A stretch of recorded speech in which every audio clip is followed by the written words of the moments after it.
but we started at 6:30 for some reason, and I put it in my diary and completely incorrectly. So we are here. So welcome all to this meeting of the Estates Management Committee. The first thing under Standing Order 3D, public shall be admitted to all meetings of the Council, which may, however, temporarily exclude the public by means of resolution due to the confidential nature of the business to be transacted. And we do have 3 members of the public here, which is really good. And representation of interested parties, just to remind people that at the Chair's discretion, period of no longer than 10 minutes will be allocated for members of the public to address the meeting about items on the agenda. The meeting will be adjourned for this purpose. That's under Standing Orders 3E and 3F. And we do indeed have a request for representation, which I'll take in a few minutes' time. So the first thing on the agenda is to review the terms of reference, which is under EM 25 74, 76. You have those in front of you.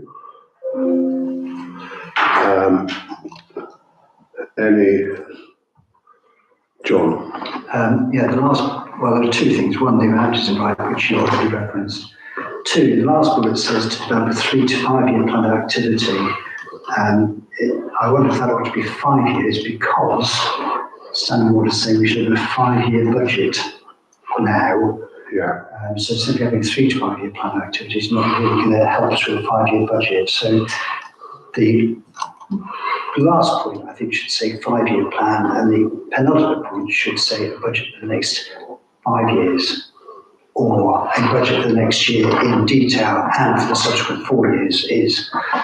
I think it would be very difficult to provide a detailed budget for 13. Actually, it would be from April 27. So it would be amazingly difficult to provide a budget from April 27 through to March 31. So I think it ought to be detailed for next year and outlined for next fall. I looked at that as well. This is the last bullet point of it, because as you know, further on in the agenda, there are all sorts of things about providing budgets over the coming period. So I don't think it's particularly helpful that it says 3 to 5 years. I think it should be a very clear number, one way or the other, and it should be in sync with what other policy documents are saying. So essentially, I'm kind of agreeing with you. Wonderful. So with those amendments, I'd be happy, and the sanction of it moving up to 7.5, subject to those, I'd be happy to support your proposal. Right. Ian, do you want to make any comments, or are we happy to make a recommendation that they are accepted with the proposed amendments that John has suggested? Yeah, just one last point on the last bullet point. Do you say that a budget every 3 or 5 years? Standing Orders require Yeah. that there's a 5-year budget. I don't think you can have a detailed 5-year budget. It might just be a crackers. I don't know many organisations that do that. But an outline budget ought to be. Yeah, just the 3 to 5 years kind of activity is not budget. I can remember this saying. What I'm saying is you can't really have a budget without knowing roughly what your activity is going to be. Mm-hmm. Otherwise, you're just putting your finger in the air and putting a number in the budget, which might be fine, and it's going to be guesswork anyway. But without any kind of number, it's going to be difficult to financially plan. Yeah. So what are we saying about the budget? Because it says budget for next year. So I would say a 3 to 5 year plan of activity, which we want to make 5 years. I would say the penultimate bit, to ensure a detailed budget for next year and an outline budget for the next 4 years is. Yeah. And so the last budget then is to develop a 3. You can have it 3 to 5 years, but I think it should be. You're distinguishing between the short term and the longer term by the level of the detail that you expect over the next 12 months as opposed to the period thereafter. Yeah. So then it's a 5 That's my understanding. So it's a 5-year plan, but of course it's by definition, it's going to be less detailed the further away the plan is. And, okay, and does the 5-year plan have to go to the Finance and General Purposes Committee or General Review? The budget does, does the plan? That's what it says. It does, you're right.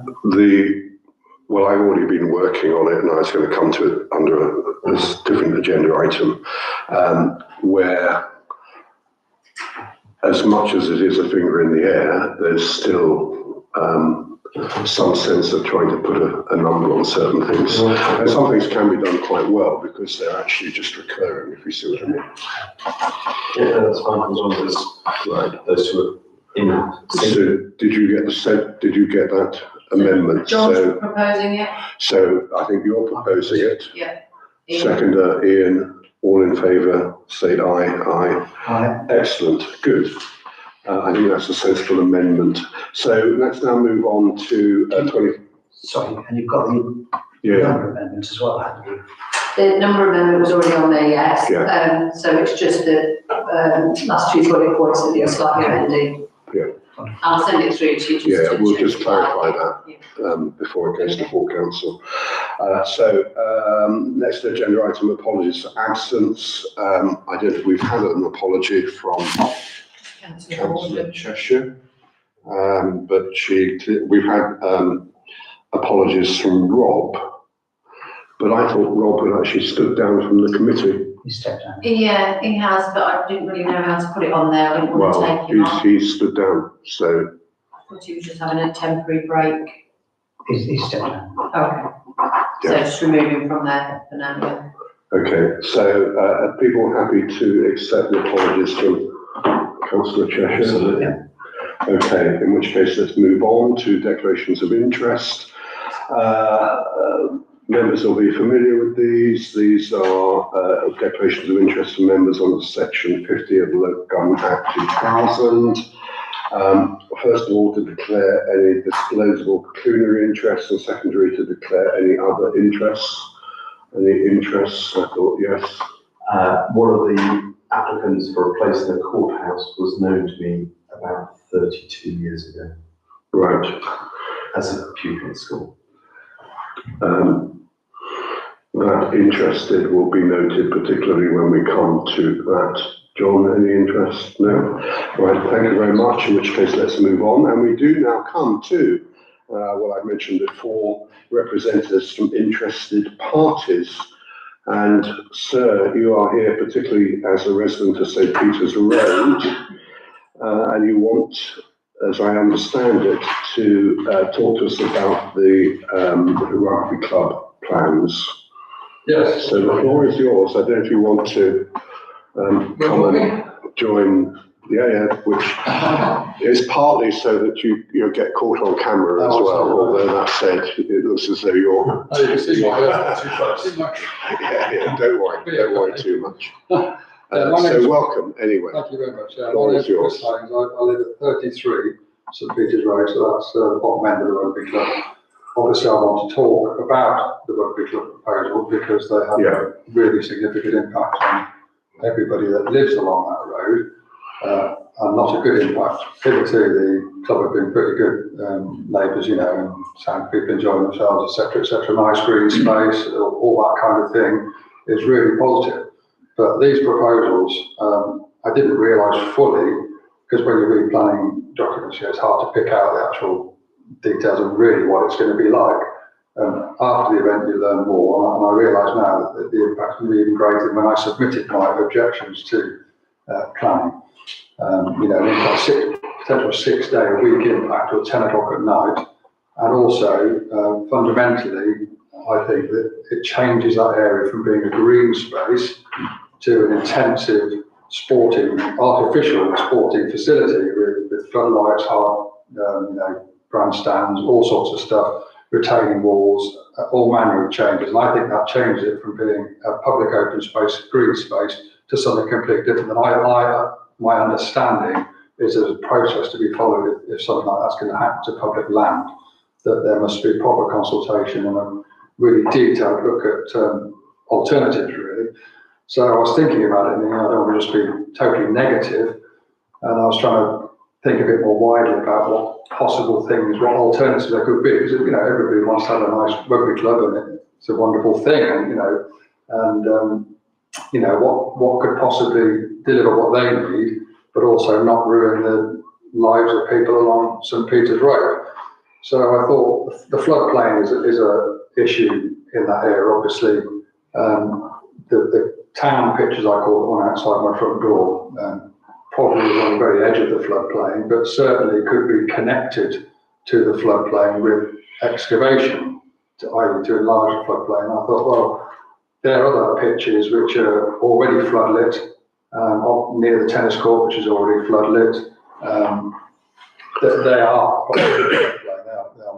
flooding in there, that's an issue. So why, I thought, well, could there not be something to explore with basic excavating areas of the town pitch, decommissioning it as a pitch, excavating areas of it, using that material to build up the pitches that are in the floodplain. So you're balancing off what I imagine Thomas, you're talking about two different landowners. Yeah, I understand there might be land. I'm just thinking of what things could be explored to positively, you know, achieve what the Rugby Club want to achieve, which is a pitch that doesn't flood. And I understand they want a level pitch and flood lit, and they want to use it more intensively.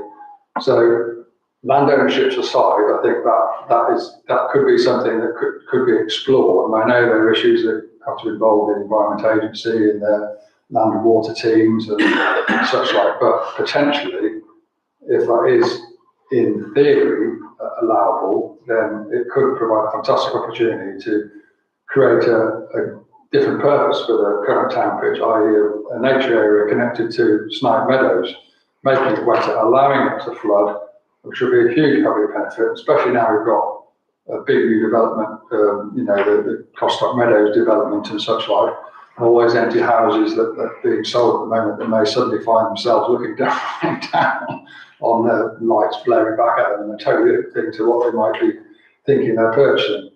So I thought that must be a positive option to look at. And again, it comes back to this thing of what is that? Is that public open space? Is it green space? What's the proper process that needs to go through to decide something that's going to fundamentally change the nature of that area of land? And obviously, I've got my personal interest there because I live there, and I don't want to lose nighttime basically is what we're going to do 6 days a week. It's not going to be nighttime till 10 o'clock and have all the additional noise and disturbance of intensive use right next to us, and the potential of the Berlin Wall going up the bottom of the garden, all that sort of stuff is not a nice prospect. And I think it's unreasonable, and I think that they should be really careful look at this because of the public. It's public land. It's not private land. Just so even if they get permission from Northampton Council, I don't know how that stands. Their application at the moment, I don't even know when it's going to be determined. But at the end of the day, Oundle Town are the landowners. They own that land and they're responsible for it on behalf of all of the residents of Oundle. And I feel that there should be proper consideration on what happens to that land. And this is something that I presume you've seen the report I put together. I haven't got all the map technology now that I used to have, so it's all done like computer crayon, and trying to give an indication of what I'm talking about. You know, connecting through for example, you know, you could do a direct excavation and enlarge that area. Yeah, it's on the big screen behind you. Or if you wanted to maintain a perimeter wall, this is where landscape design needs to come into it. You could have culverts feeding the flood water through to make areas wetter, so you could have you still have a circular wall. It just depends how all that landscaping is dealt with. But at the end of the day, you could make some fantastic public open space there, use that material, build that pitch. There's also, as indicated by the bottom side of the picture, that sort of U-shaped piece, there's quite an area of land there that they could get material from directly on that property and build up from that, which could take, you know, this material in and out balance of the floodplain issue, make it achievable. So I think it's a positive way forward. I'm not just being negative and saying not in my backyard and all those sorts of things. It's thinking what could really make a difference. And I think, you know, if that was achievable, a rugby pitch above the floodplain there, floodlit, already could be intensively used, not upsetting anybody because it's already got all those things put in place, and then a wonderful new green space, because Amble has got very, very little green space. That's my background is green space management. I used to work for the county council in that area, and so I understand that, you know, how poorly served Amble is by green space. Obviously, we've got Barnwell Country Park, but you haven't got much else. You've got footpaths in the fields, and these new developments happening with a little patch of a little pond and a little green patch, there one swing and all that sort of stuff.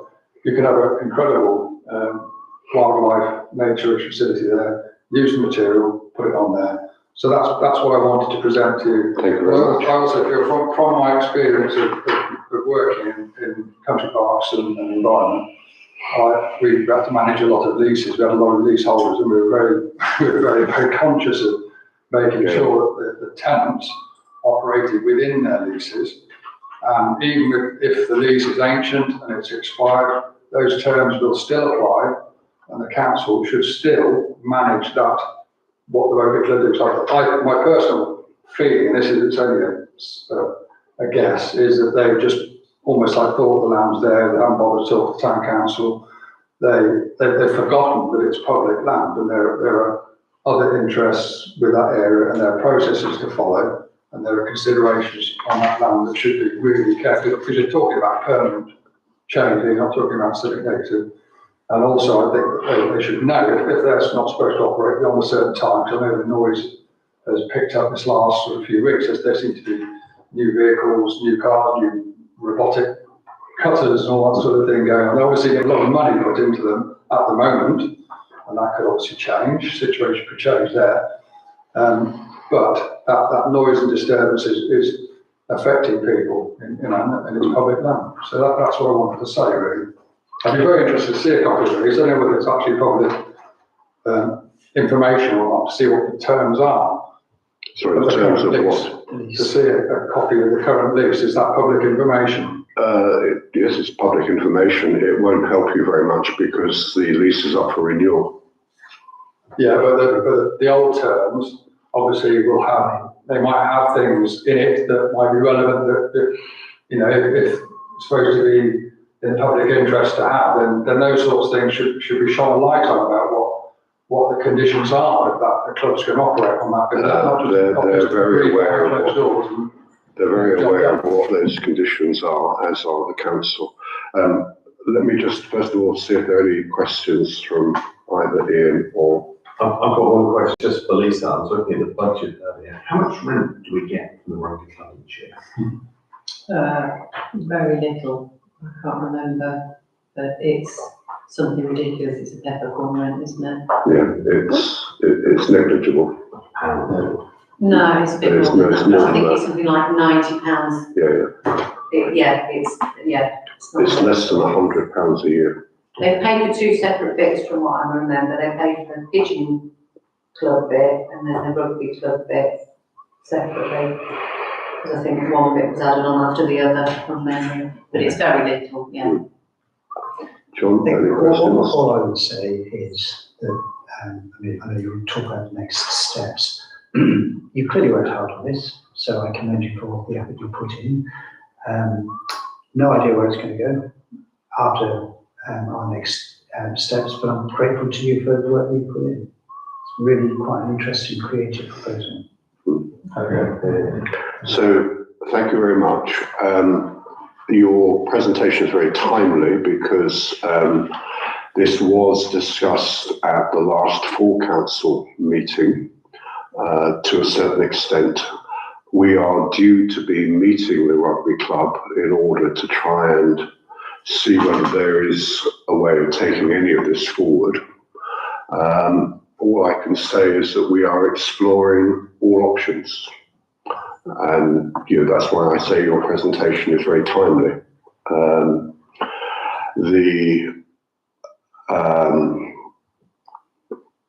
The council have not made a decision about releasing that ground to the rugby club. And if it does so, nor has it made a firm decision about what might be included in that lease in terms of restricted use. So all of this is up in the air. We're seeking opinion, which is why your presentation is very timely. Thank you very much. Thank you for listening to me. Lovely. Thank you very much. You're entirely happy to stay. It's entirely up to you. Or you Moving on can, to other things, I take it. Right, thank you very much indeed. So let's move on to agenda item 2580, which is minutes of the previous meeting. That's the meeting held a very long time ago on the 1st of July.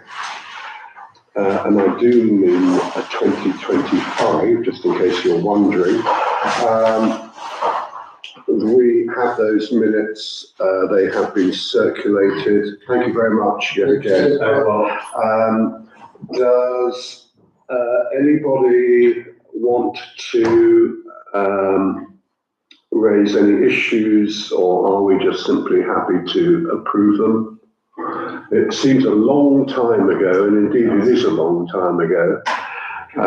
Just to remind people, that's because we don't have a meeting in August, and September meeting was not in quorate, which is the problem when you only have 4 people.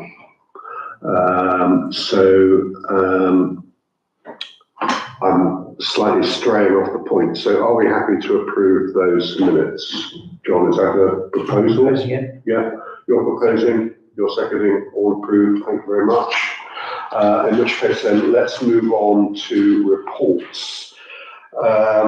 The first thing is to receive the A&I report for the properties and open spaces.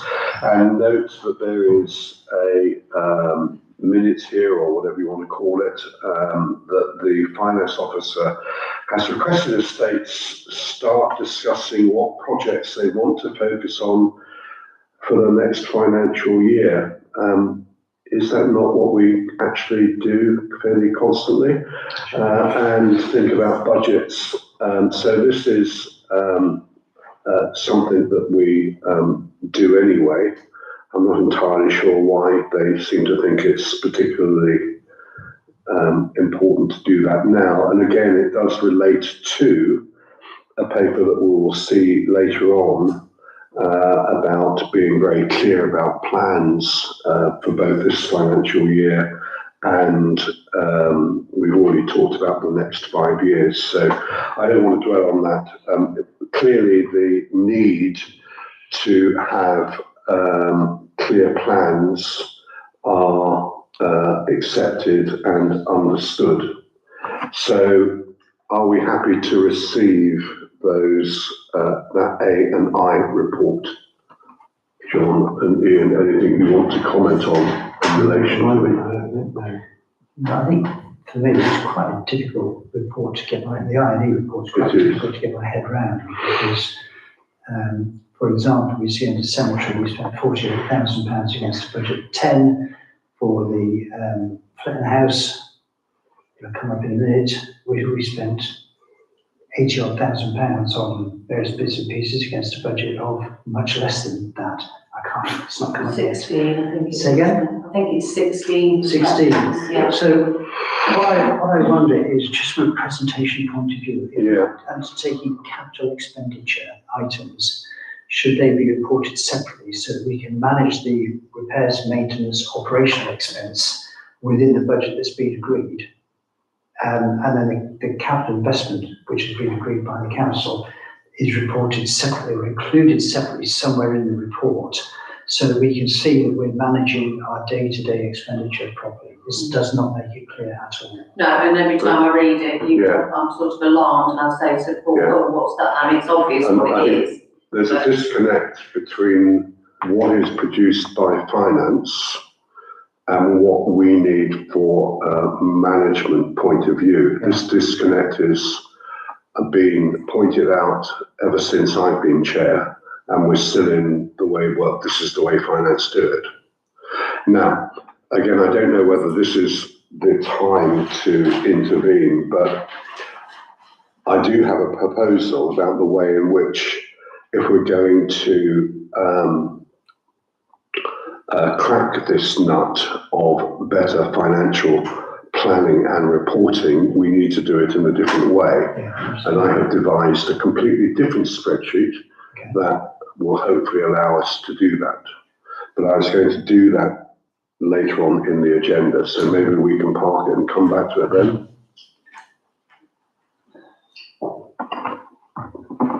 So we have received it. Okay.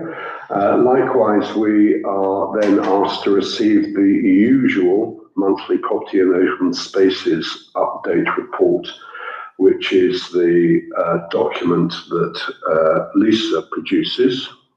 And again, you will know that I have noticed that one of the problems is that Lisa is maintaining this properties and open spaces report, which is a working document. It's a running document, and that needs to work alongside both the budget and the agenda. You've got a holy trinity of different things going on. And what I'm trying to do is trying to encapsulate those into a single document, and I've talked to Lisa about that, and again, I will come back to that later on. And likewise, actually, I say Trinity, there's actually more of a square, because if we move on to the next agenda item, to receive the 3 to 5 year maintenance report, that also runs alongside everything else. And what I will show you later on is a way I believe we can actually try and bring all of these things together, which is what I've been trying to do for the last year or so. So let's just go back to the receiving the properties and open spaces report. Are we happy to receive that? We are just simply receiving it. We will be referring to it later on when we come to different agenda items. And then are we happy to receive, and it says, and discuss the 3 to 5 year maintenance action plan? I'm not sure what discussion is required apart from the fact that I want to, I'll be very clear about this, I want to actually get rid of that document altogether and incorporate it in other documents that will allow us to look at what the stuff that's in that action plan alongside other budgetary decisions, because if we are going to work out a budget for the next 5 years, bits of it are in that action plan and bits of it are elsewhere. So you've got to bring them all together.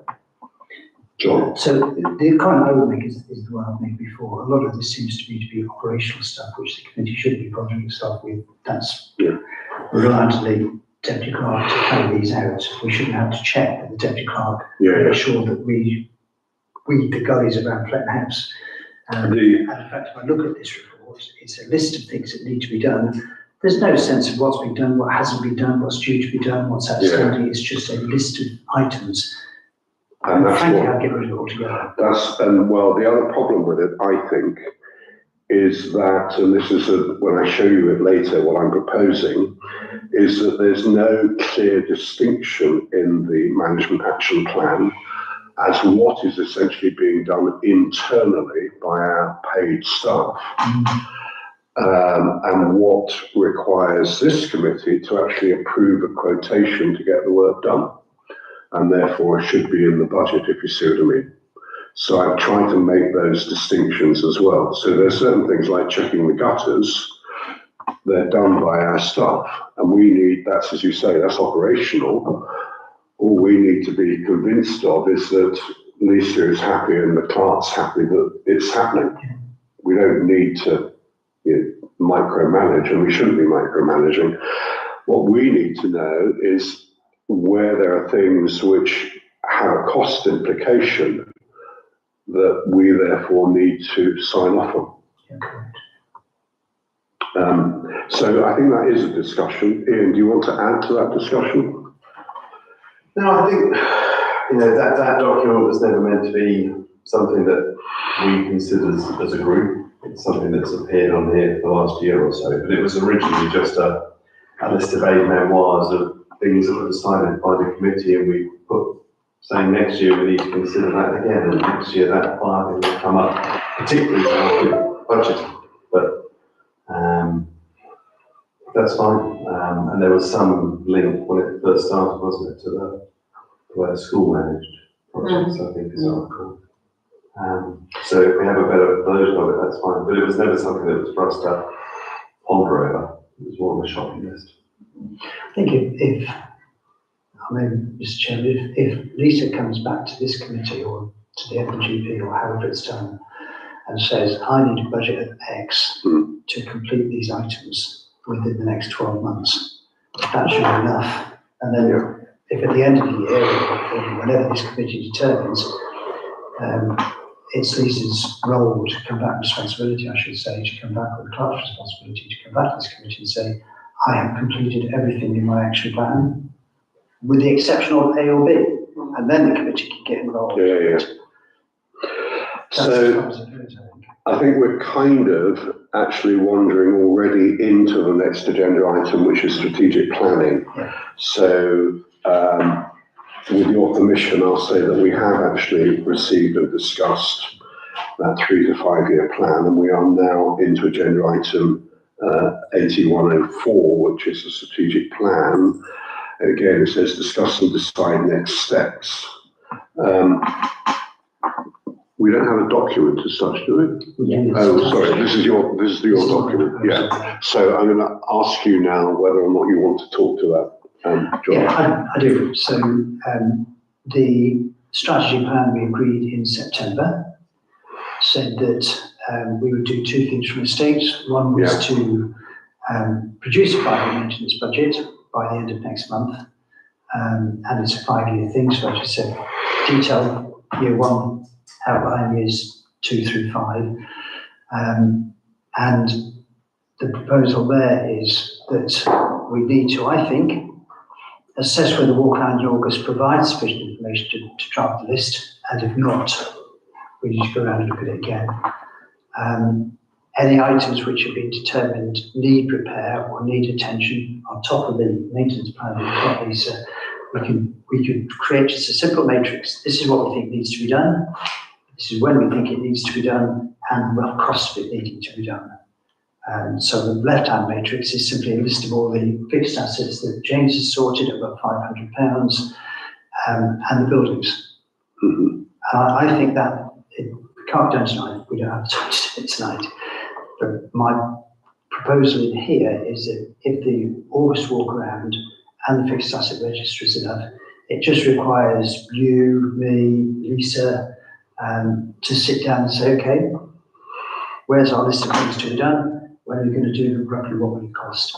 And we should be able to do that in a couple of hours. So that's proposal 1.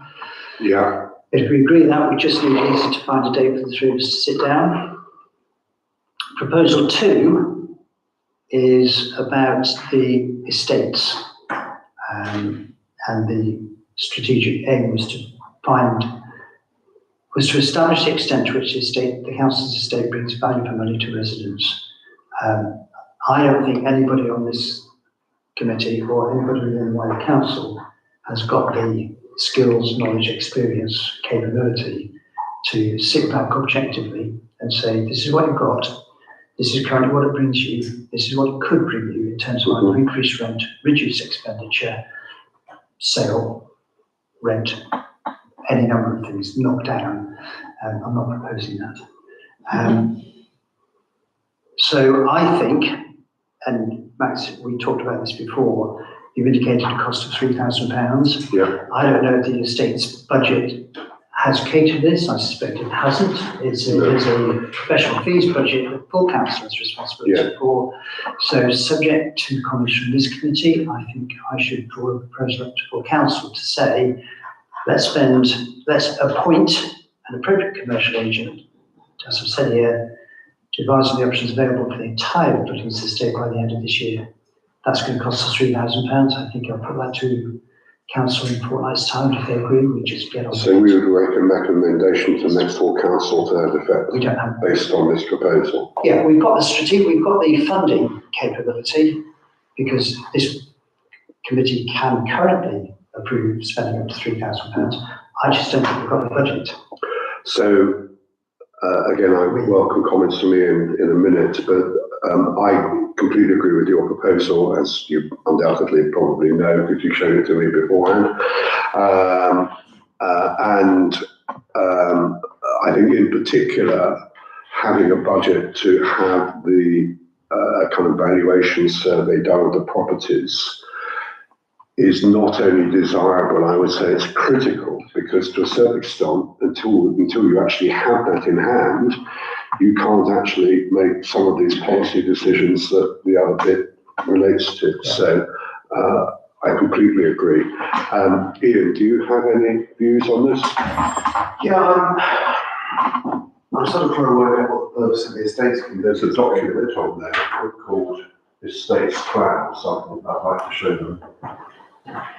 In the, if we're identifying an appropriate commercial agent by the end of October, that's before our next meeting. So we're not taking part in the assessment, interview or recommendation, or drawing up a list that they're reporting on. So, well, it's having something that would go, as I understand it, to the November full council. which I just said October. Yeah. So what I've suggested here is we identify an agent by the end of October 25. I don't see. Estate plans. Yeah. Carry on talking. I just want to show you what I've been playing with in order to try and actually make this real. So I think there are 3 steps to this. Step 1 is, do we think it's appropriate to say to the council, to achieve one of our strategic aims, we need expert opinion. And one of our strategic aims, which was agreed in September, was to look at our estate. So step 1 is, do we think it's appropriate to appoint a commercial agent? If so, step 2 is, we need to identify a shortlist, and then we need to, as I've said there, assessment interview or recommendation to speak to these people. We don't have to wait until the next state meeting to have that happen. We can have that happen if we decide it now, and for the council agreed, we can have that conversation between the 21st and the 30th of October.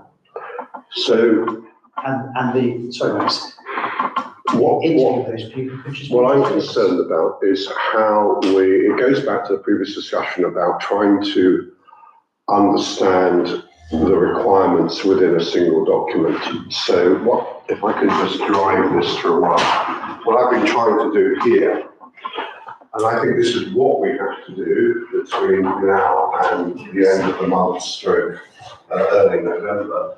So just to give you an indication, and this is work in progress, so don't worry about that. This is so we basically have every property, some indication of what we think needs to be done over the next 5 years.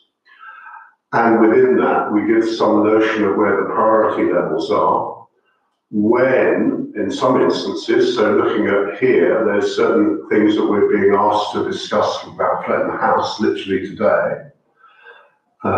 Some of these are just purely speculative numbers and they may change. But the point is, it is a plan. Some of these things are simply recurrent. There are things that we have to do every year. And also trying to incorporate James's suggestion as well, about the sorts of things that should be included on here for every building. They're standard things, like your walls, your taps, your gutters, your drains. It will be different for every building, but essentially that core list that you produce, James, should be incorporated in this, is what I'm trying to say. And the other thing I'm trying to do is then to say, well, okay, but what else are we doing? So things like sorting out the drains and the gutters, they're done internally by staff, but that's operational to a certain extent. We just need to check it's being done. If you see what I mean, this is what this is all about down here. And ideally, to do is to produce something like this for every asset, every property over the next 4 or 5 weeks. Because what you get at the end of it, although it's not, I look at car parks as a better idea, what you then get at the end of it is some notion of what we need to be allocating for car parks over the next 5 years. I think, as you say, that's a work in progress. There are things that I can help, I'll be very happy to help with. I think the starting point is our estates list, bolstered by I call it the James Fixed Asset List, by the Council Fixed Asset List. I actually separate out my proposal from that.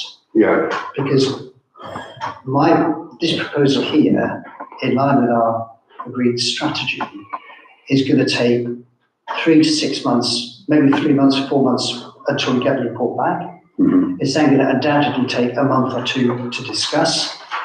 Some of the proposals may in fact require public consultation. So I don't think we're going to see any action or much action for at least 12 months. Yeah. So I think this bit, Yeah. the budgeting bit, has to happen on the presumption we carry on as is. Oh, absolutely.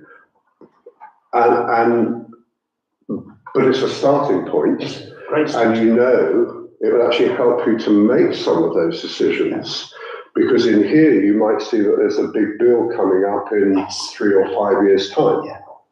So, just for instance, I put in here, again, without any discussion whatsoever, I realise that it doesn't really matter, but on the car parks, I said, we're going to have to do the Co-op white lines in 3 years' time. Yeah. That's going to cost us however many grand. Yeah.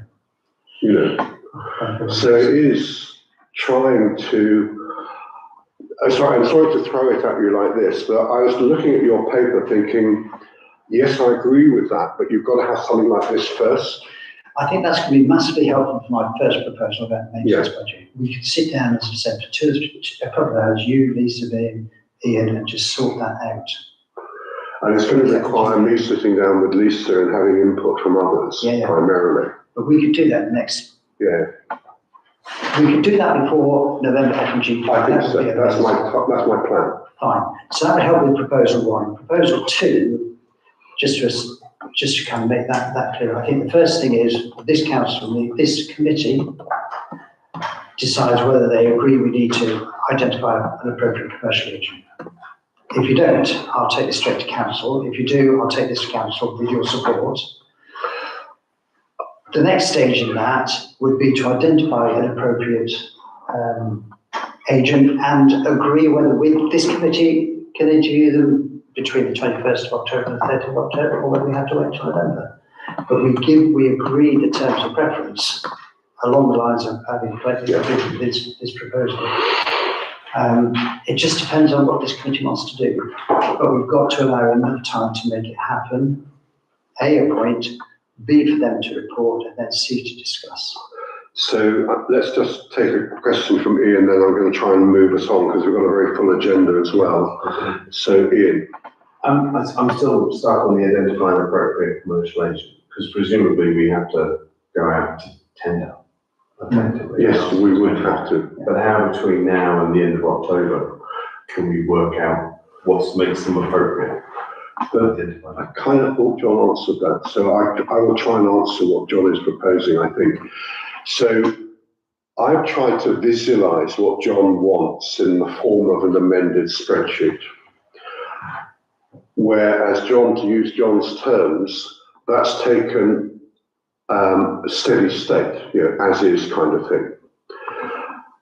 As we move ahead and develop a wider policy, that may all change for all sorts of reasons. We might decide that we don't want that property in 3 years' time or 5 years' time.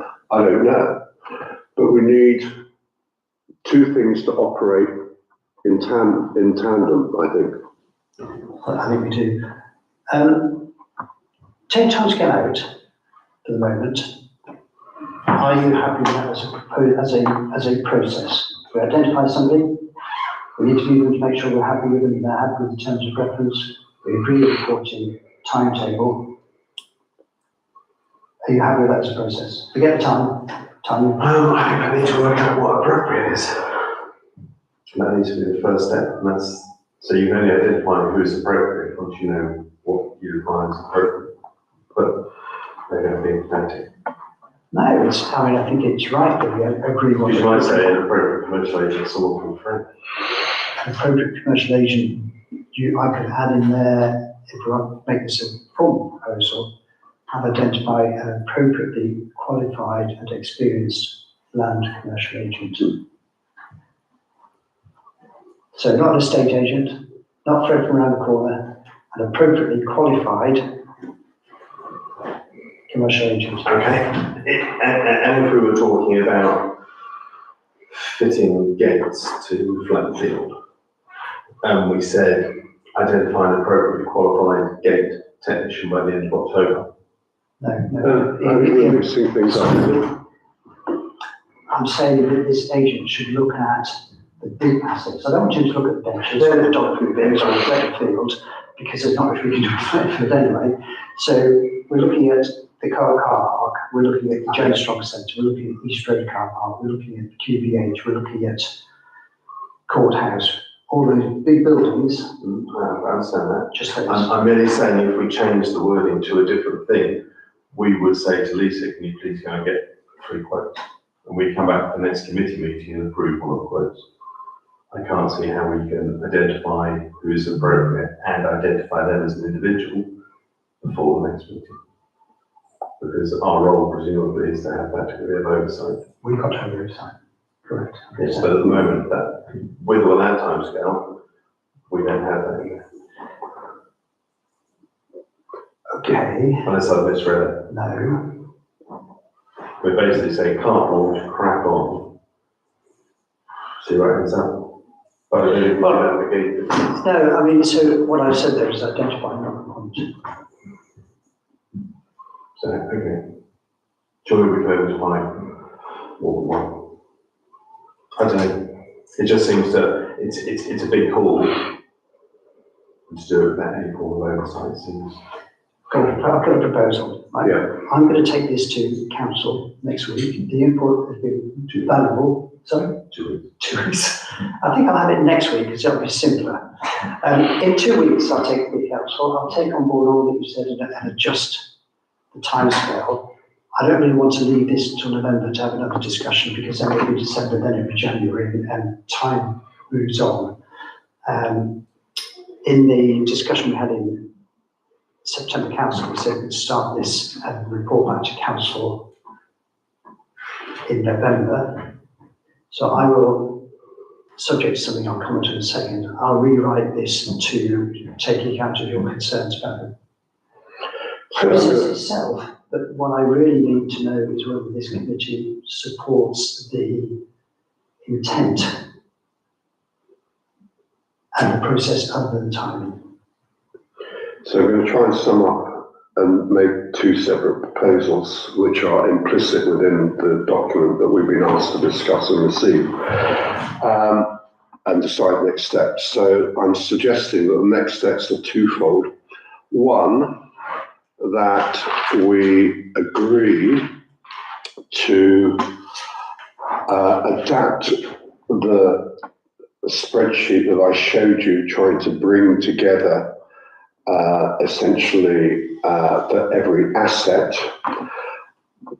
a work schedule, more detail for the next 12 months, less detail for the 4 years thereafter, in keeping with what we discussed earlier, incorporating some of the item level information that James suggested in an email. That's proposal 1, and we do that by the time of the full council meeting in November.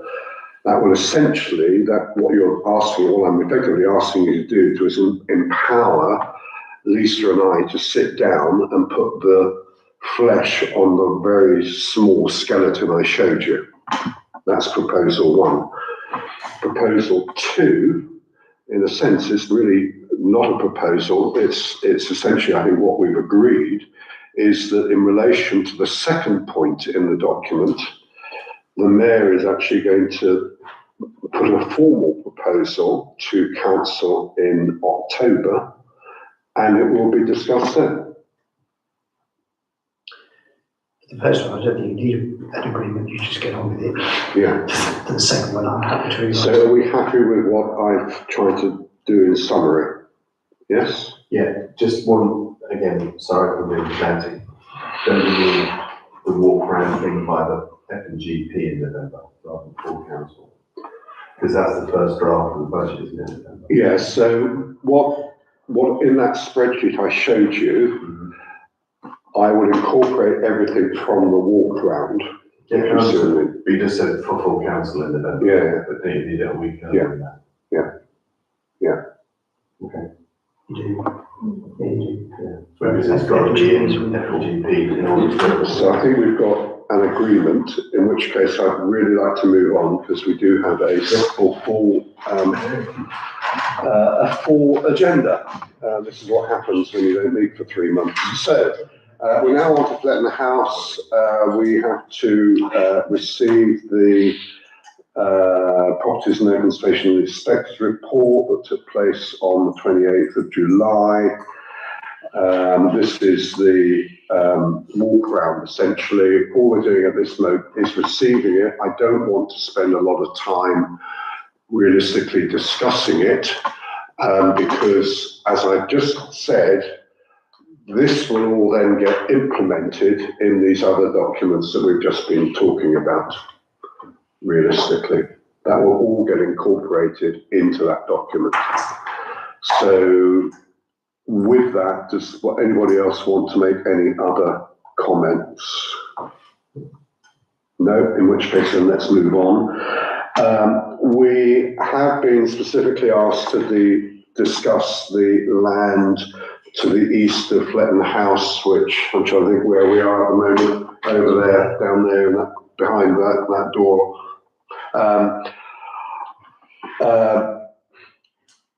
Again, this will help us to give some indication again of what kind of budgets we might want to allocate for that. In relation to that also, and again, I'm going to go through this because the second thing is also related to it. There can be requests for an outside tap. I bring those two things together because it might impinge on what we do or do not decide to do with that area. I'm not entirely convinced whether we should actually be making any decisions about that. What I would like us to do is just have a very short discussion so that we can actually put a proposal to full council as to what that area should be used for. So does anybody have any thoughts on how we can best utilise that area in? We're limited, aren't we, Lisa? We're limited because of the nature of the lease. Play area on Nature Park. Yeah. We've also got an item later on about gym equipment. Would a gym be a play area? Probably not. No. So the only other thing I could feed in as a recommendation is the Nature Corridor group in town is meeting with the Wildlife Trust on Friday lunchtime. We could ask their officer if they have. John, any views on it? Well, I'm out of the loop, so I don't really have that much of an opinion, but my first question is, when did we acquire this land and why did we acquire this land and who from? Yeah. We haven't acquired it, we rent it from Northern Plans. We rent, and how long we rented it for? We've just renewed a lease for another 10 years, but we had a 10-year lease with them before. So when we had the previous lease, when we renewed the lease, have we already decided what we're using it? No, because originally it was part of the preschool, what they rented from us. Yeah. They just never used it, it was just a dumping ground basically, obviously when the preschool finished. Right. And we decided, I think there's estates or it might be to council, we wanted to keep hold of it. Emma had to give them assurances that something good was going to be done with it, kind of thing, rather than it just being left. But they didn't specify what, they just specified what we couldn't do with it. It's got to be outside to do with outside recreation and interest. If the preschool don't use it, who might use it? Well, the library did approach us at one point and say, would we consider, collaborating with them? And they got very similar viewpoints to us because we thought about teaching children about animals and bugs, like a bug hotel type thing and all that sort of thing. But then they never seemed to take it any further because I think we said to them, we've got to see whether Northants are still happy to renew the lease. So we can't really make any definite plans until we know that's going to be the case, which we now got that confirmed. That wanted to be organised. It went to the council and I missed the purport of it. We've taken on the lease, or renewed a lease on a piece of land we don't know what to do with. Okay. And the library said we might have a use for it, but have we progressed it with them or have we? No, kind of, because we said to them, well, until because I think they approached us when we've got about 2 years left. Right. And we told them this and we said, well, until we've secured the lease again. Which we've now done. We can't really discuss it. So I have been over to speak to them. I went the other day to speak to them about the outside gym equipment because the lady that offered it to us, I don't know whether she'd done that with She was a friend of. Yeah. So I've given my details to somebody that works there and she says she'll get the person to contact me just to confirm that this is a firm offer. But whether we go ahead with that gym equipment, whether that's the suitable place for it or not, I don't know, but yes. So my question is kind of more basic than that, and it's probably going to take more than just this meeting. We don't know what to do with it, and the library don't want it, and they don't know who might use it. Why do we need it at all? Why do we need the equipment there at all? Why don't we just get rid of the equipment and not take on the liability? Ian, and then I'm going to move on. Yeah, absolutely. The only reason we took it on is because our gas bill comes in down there. And it's literally a quarter of the size of this room. Yeah, it's a tiny space. And it's free. Pardon? It's a free lease. Freeze. Free. Yeah. It costs us to maintain the equipment. Yeah. Well, no, the equipment's not in it. It's The literally. equipment's not in it. Right, so in order to move on, can I make a proposal that I will bring the paper to full council, not in November, but in December, because we've already got an awful lot to do between now and full council in November. That actually specifies a limited number of options with some budgetary figures associated with them, and we make a decision then. I've heard different ideas. I will obviously incorporate those. If you have other ideas between now and then, let me have them.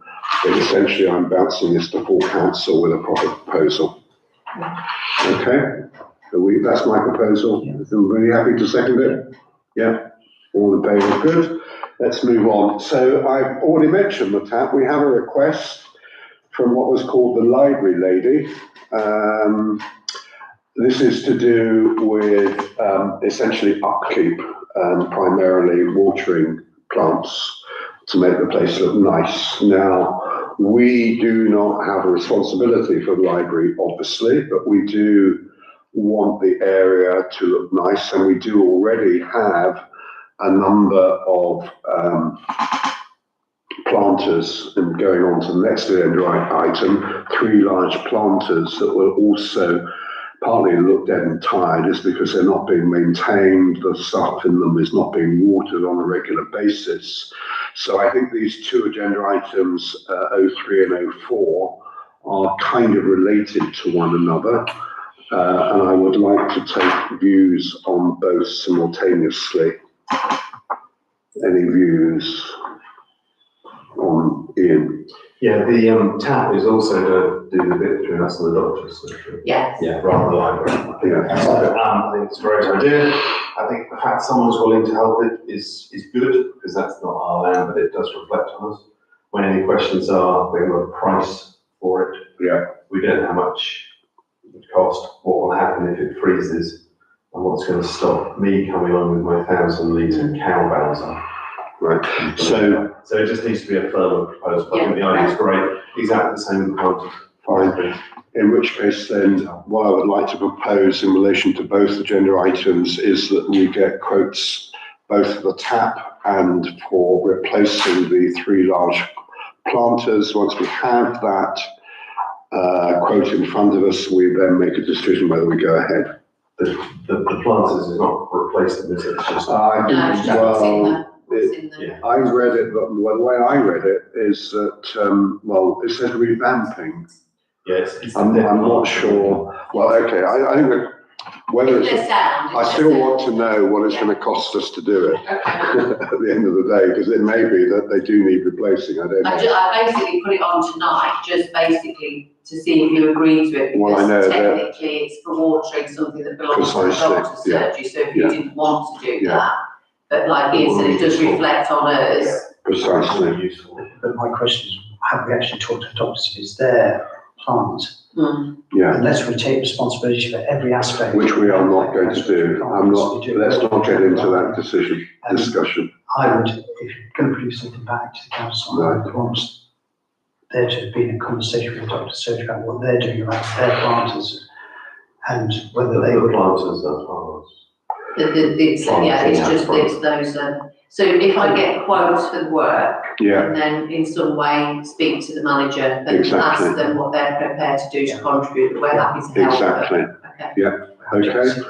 All agreed? Right, let's move on to the Ashton Room. This again has been a rather long and drawn out saga, if only in part because we did look to see if we could get another nursery school provider to come in and use it again as a preschool space. That hasn't been successful. So you will now see that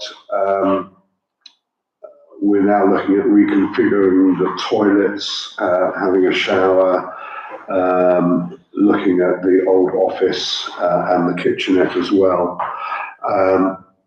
Again, realistically, and we have had some quotations before, and again, it goes back to the previous conversation about my spreadsheet. I've already put something on the spreadsheet about the revamping that area, so it's in the plan.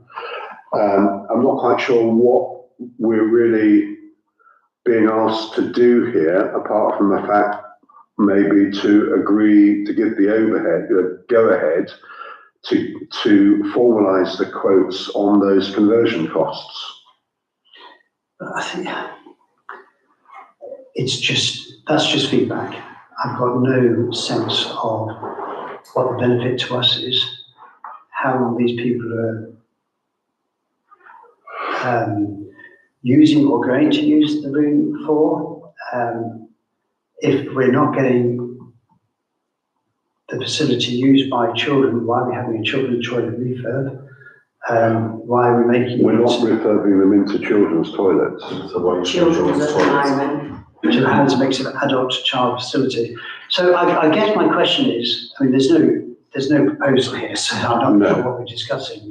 But if a proposal were to be brought, I'd want to know what the benefit to the council is, and if it's specifically to accommodate particular groups, I'd want those groups to commit to a longer term lease than just ad hoc.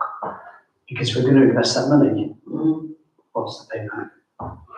It's all about making the room more and the space more rentable. If, for example, we decided as a consequence of this review that we agreed would take strategically, if as an example we said that room could be usefully used as a co-located workspace for small business people to use and rent on a desk basis, and there's a coffee house out there, do we need a shower? Do we need adult child facilities? We're proposing something before we decided what we might use it for. So it seems to me to be too early for significant change. But if you want to bring a proposal forward, Lisa, what are the benefits and what's the payback? Ian? Just to put in context, this is what, 3 years in the offing? Yeah. So we've gone around the play group, we've gone around the various other things, and it's the shower came out of the desire for an emergency facility here. We now know that isn't the case. So the quote originally was 7.5. Yeah. I think to get the toilets and the shower replaced to adult toilets, rather than little tiny baby ones that are at the moment, and cubicles. because there are no proper cubicles now. Well, then, sure. Yeah, not sure. So it's simply, do we want more toilets or do we want to leave them as children's toilets? And they're all related to that, but it's not as if we've just been backing around with this. No. But it No, has no, I'm sure you since have. the playgroup moved And out. this is a direct result of feedback from the people that are using it, who love using it. But they've suggested the improvements, and obviously it's for what they want. But it does kind of, out of the three groups that use it, it does fit for all of them. Certainly one of the groups that wants to be We completely, know we almost insular don't need private. a shower. Pardon? So we know we don't need a shower. don't need a shower now. So it's basically replacing children's toilets with adult. So it's a proper proposal, cost benefit, who uses it, what the payback is.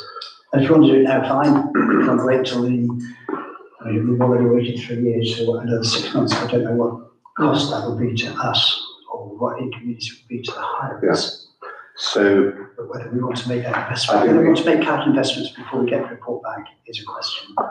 So all we have been asked to do is consider this report. Having considered it, I think what I would like to propose is that we ask Lisa to try and put some numbers into what this might actually mean. Okay?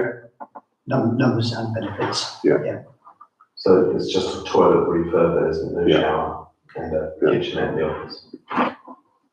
Okay, let's move on. We're not actually being asked to make any decisions on that. So the next thing we are actually asked to make a decision on approve, and that is the costs of the lighting, which have you, there we go. No, This is from Sadler, door entry system. door entrance, sorry, which is about 770, I seem to remember. No. 1249, you're talking Yeah. about one that comes later on. Oh, yeah, I'm getting confused with the Sadler quotes. So, are we happy to approve those costs? Is there a reason why we only have one quote? Just basically because Sadler's is normally our go-to people, for things like this. I mean, if you want me to go out and get 2 other quotes, I can do. So are we happy to accept it on that basis, Ian? The only question is there a requirement to have an electric door entry system as disabled access? I'm not sure whether it's a requirement, but it's a very much needed thing. I've had several complaints since it stopped working. Like people with prams, people in scooters, people in wheelchairs, it just makes it awkward because the door is so stiff. I mean, it's disabled at the moment, so you can just push it open, but apparently it is very difficult to get in. So, For my money, it's probably something we need to do. Yeah. In this case. So, John, are we happy to? It's just repairing an existing asset, isn't it? So I'd be happy to support it. I don't know which budget it's coming from. Does that mean we're going to spend our budget? Because if it does, it has to go to full. we understand that actually quite well. Yeah. The way it's reported on here, all the solar systems. that's the solar panels though, isn't it? So until I can get a breakdown from Paul, what is actual repairs and maintenance related out that I think that would be 60. helpful because we spent 88,000, we've got a budget of 60, we're well over. Mm. The reason for that is we spent 66 as a group by council on solar panels, we spent 10 on something else as a group by council. But at the moment, the budget spend is above the budget allowance, so we have to go to full council. So you wanted to, or do you want me to just check with Paul that the repairs and maintenance is not taking us over there? If Because we take the capital expenditure out and we're below budget, we can spend it. Yeah. Because council have approved those specific items. So what do you want me to do then? Just say that we'll approve it on the basis if Paul confirms that's the case, or do you still want it to go to full council? Let's just take it in, because it might relate to this. Propose that if Paul confirms that the capital expenditure means we're below budget, Yeah. then we approve it tonight. And if you can't do that, then it goes to full council and hopefully the information's there. So either way, within 2 weeks, we can get. Got a decision, okay, that's fine. So I second that. Yeah, so we're in favour with that way forward. Okay, thank you very much. The next one is the letter from the library regarding outside gym equipment. Which we probably don't need to Which, discuss until we get again, confirmation. I think we can move over that, in which case then we move on to the maintenance workshop, vehicle stuff. So the issue here is the fence line and softening it. The concern is that that would not only cost, but it would also take away parking space. So Lisa, do you want to say a little bit more about what is being proposed? Well, I think Where's the idea of softening the line come from? We've discussed it 3 times already, and I think it's a great idea, but no one else does, so I don't think there's any point in carrying on. So it keeps sitting on the agenda, which is lovely. I don't think we need to go over it again if time is time. Did nobody else like the idea then? Didn't get that sense. Well, I think everyone liked the idea, but we didn't work out how we're going to finish it off. So if you want me to come up with an idea, I'll do it, I'll come back. So again, can we move on from this until we have a clearer idea of what's being proposed? Thank you.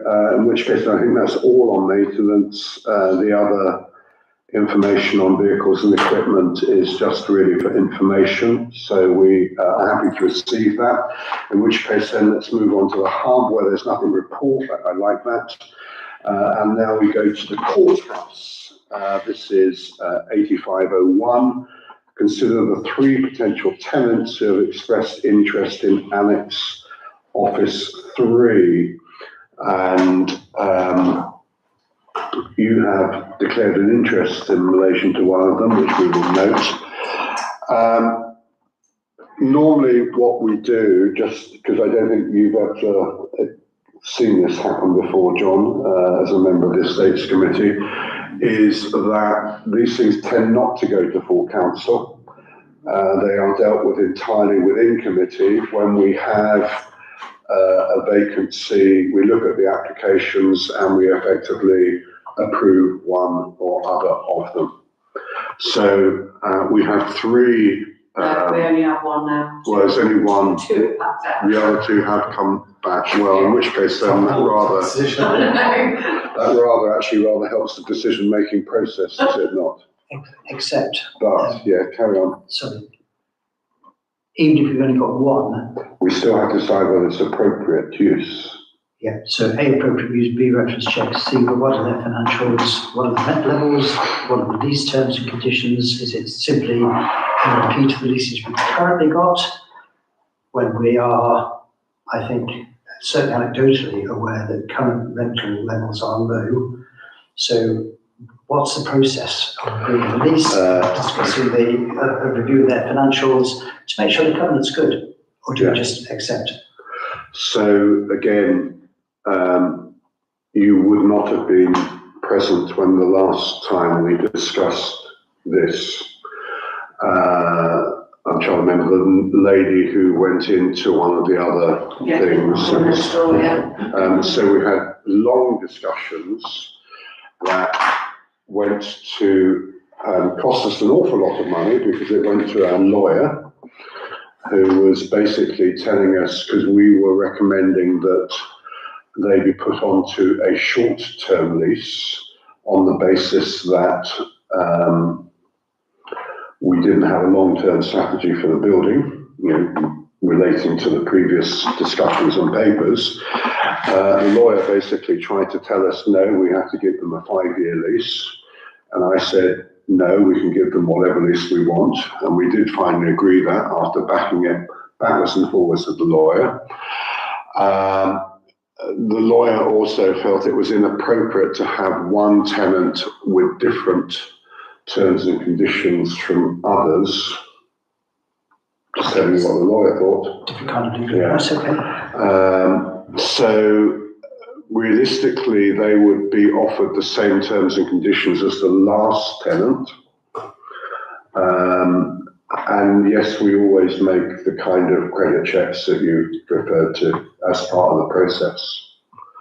So I think the main issue is not so much the leasing issue, it's more about whether we feel that the proposed usage is in keeping.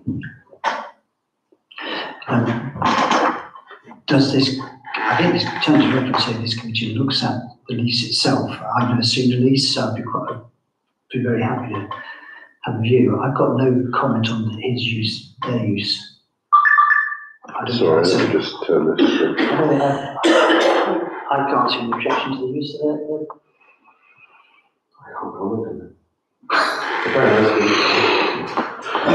What do they like as pupil stuff? I don't know. Hey, should I get it? I don't know. I met the other one by accident in town, but that's all. Well, I know the other one's parents, so, Oh, well. which is weird. This is, the office in question is the one where the guy went broke or whatever, is that's the one? And left all that stuff in there. Yeah. So that's all been cleared out now, it's ready Well, we've to, left some of the stuff, all of his personal stuff's gone, but we Right. left the furniture, he's donated it to us for future use or to get rid of. so, I see you can't get rid of it. If all we're doing is deciding whether it's proper use, I don't see anything improper about financial wealth management.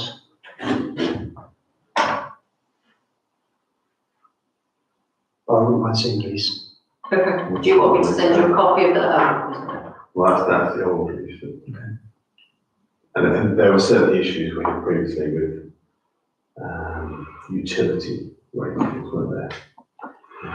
That's the bit I'm concerned about. I'm not sure if we grasped that level last time or not. What's the timescale they want to move in as soon as possible? Yeah, I think they were keen to get in as soon as possible. Well, if we approve it now, Yeah. is it not a question of just instructing the lawyer? Yeah. But contact, simultaneously, I'd like to look at these release anyway, Yes. so. Do you want to look at the most recently prepared one, the 18-month one, as opposed to 3 years? Yeah. Okay. And do you want me to get them to produce their financials? Since yeah, they've I mean, that started? will be Yeah. part of the process anyway. Yeah. Okay. So we're happy to move forward with them on that basis, yes? Okay, thank you, in which case then, next agenda item is 8502, consider next steps regarding still unfurnished external paperwork. And again, there are quotes that we have. Just as I got a text message today, I finally got an answer. He has now promised to come and finish the painting at the courthouse and the QVH next week. The later part of next week, he thinks he'll be there by Thursday. So are you happy for me? I've got other quotes to finish the work off, but obviously, are we willing to wait until next week and just see? We discussed this briefly yesterday. I think he's been off Yeah. with medical reasons, Yeah. so, you know, what he's done for us has been good so far, but last chance on I think for me, this is about the nightly promise I've heard from him to get it completed, so forgive my scepticism. If he gets it done, fantastic. I would be reluctant, it's operational, so not my concern or not my responsibility. I would be reluctant to appoint him again, given his Oh, performance. yeah, absolutely, yeah. I would, you know, have him complete the work that he's been paid for. Yeah. But not, I wouldn't instruct him again. No. Well, I sent him an email yesterday and said, well, the council have been really sympathetic to your health struggles. Yeah. You know, the fact we paid you, it is your responsibility to complete that work till the end of this year, so. So we'll give him last chance. And we can't really make any decision over QVH. No, I just put it in there so. that Yeah, no, I it's in the realise pack, so it's- you can have a look. it's, Yeah, Thank you for the update. So, sorry, what's the decision there that we're going to, see what next week Yeah. brings. There's no decisions. okay, good. In which case car park, sorry, my machine has just suddenly gone into freeform mode.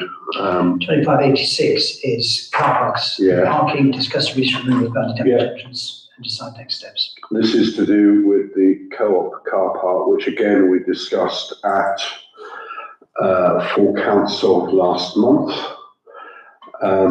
we asked David Chappell to look at the lease of that. If you remember, the co-op was essentially, this all came about because the porch, call it what you will, was badly damaged, clearly had to be taken down, and the co-op were asking us as landlords whether they had permission to take it down. David looked at the lease, and in the response that he sent us, I'm not entirely sure he was making a recommendation one way or the other. There was a lot of legalese, but there was no clear recommendation as to what he thought we should do. What I have said very openly before is that it's kind of almost, it's almost nothing to do with us. You know, it needs to be taken down. It's a hazard. In fact, they've already taken it down primarily, haven't they? Yeah. If they want to erect something in the place, they have to make an application to Northants to do so, and it will go to planning committee. I just don't, I keep on saying, I don't know why it's on this agenda. Well, I think it's because they asked us if they could meet and determine if they've got the responsibility to put it back up again.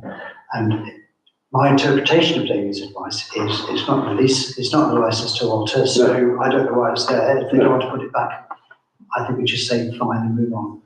Just a quick update. David did come back to me when I sent him some documents and said, could you get this document now that's referred to in the document I've just read, which I've just noticed tonight, the solicitor has forwarded. So I'm going to forward that to David tonight. Okay. Do you want me to just say to David, can you read this and then just tell us, is there anything in that document that specifies some obligation towards it? Again, it seems like a storm going round in a valley. Yeah, I know. I kind of don't think it has anything to do with this committee. It's not an estates issue. You know, yes, that land is leased to the co-op. There is nothing in the lease that prevents them to putting in a plan, a bit like the rugby club. We lease land to the rugby club. They can and have put in a planning application to do something. This is actually no different from that. But aren't they also asking whether we would be happy for them not to? Yeah, they don't want to replace it. They definitely don't want to So replace it. it's not a matter of applying for planning, if they're happy with the status quo and so are we. Yeah. The only thing I would say is the posting it was on are quite sharp. Need grounding. Someone's gonna, if they make that safe. So maybe the answer to try and kill this one off is unless David comes back with a reason to alter this decision, we write out to the co-op, you write out to the co-op, Lisa, to say we've got no requirement for them to replace the porch, but we note the health and safety, the potential health and safety problems arising from leaving posts. We can work out words, you can work out words, I'm sure Max can help.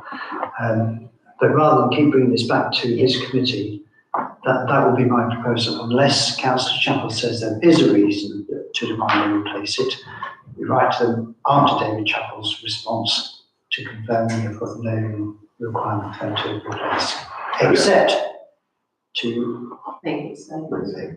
accept. That's the word. Thank you. Yep, absolutely. Yeah. I'm happy with that. Okay. Right, so in which case then let's move on to the toilets, where we have a quotation for changing the lighting arrangements in the public toilet.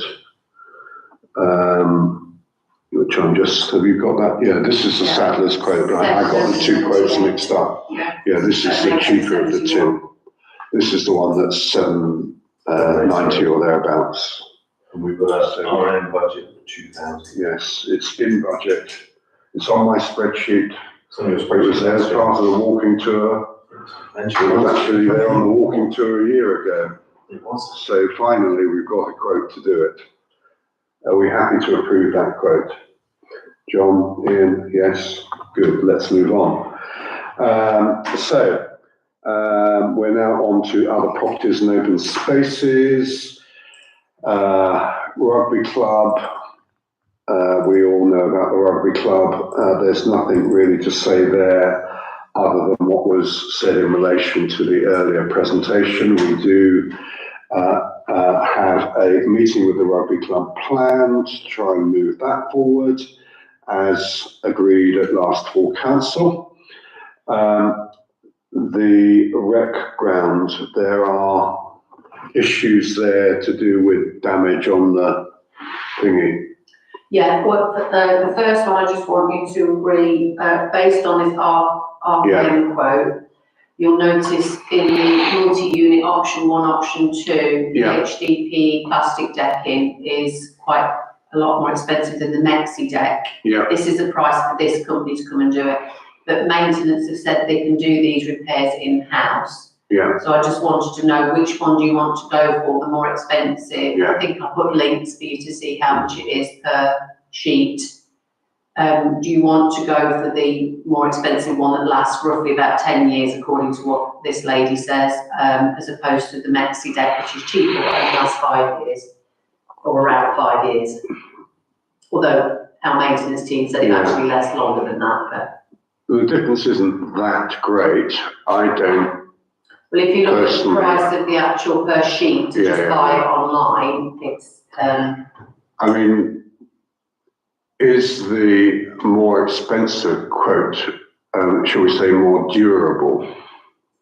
I.e., it might appear more expensive, but it might be better value for that's what money. she said, Yeah, she's giving it like 10 years. Ian, The only thing I would say is the plastic is a no-brainer because it will last longer. Yeah. My personal preference would be that we use recycled plastic deck yeah, and check with Kettle, K-E-D-E-L, Mm. who supply all the benches, if they can provide the stuff we need. Sheets, yeah. Because then it's environmentally friendly, it lasts for 20 years. Mm. And it's a win-win. And we can do it in-house, which is good for the maintenance team.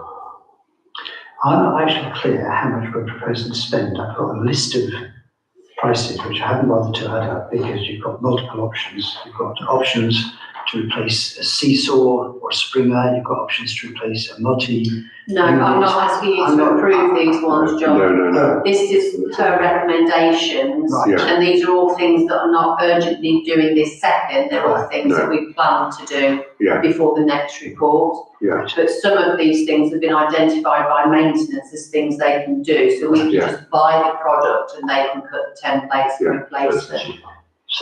So We're trying to narrow our options down. right. And so when we narrow our options down, you're going to come back and say, I want to spend this much and this is why.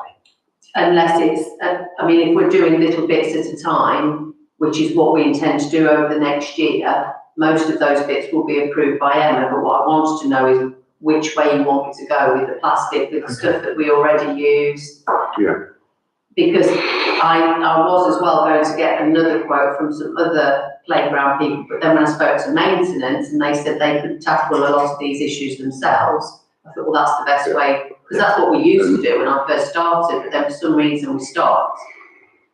Well, if maintenance can do it, great. If we're being asked to spend the money out with the clerk's authority, Yeah, then it would be good to have that narrowed down so we know Yeah. actually what we're looking to spend. And you're probably not aware, but we have had that discussion before. Okay. So this is a continuation of a longer term discussion.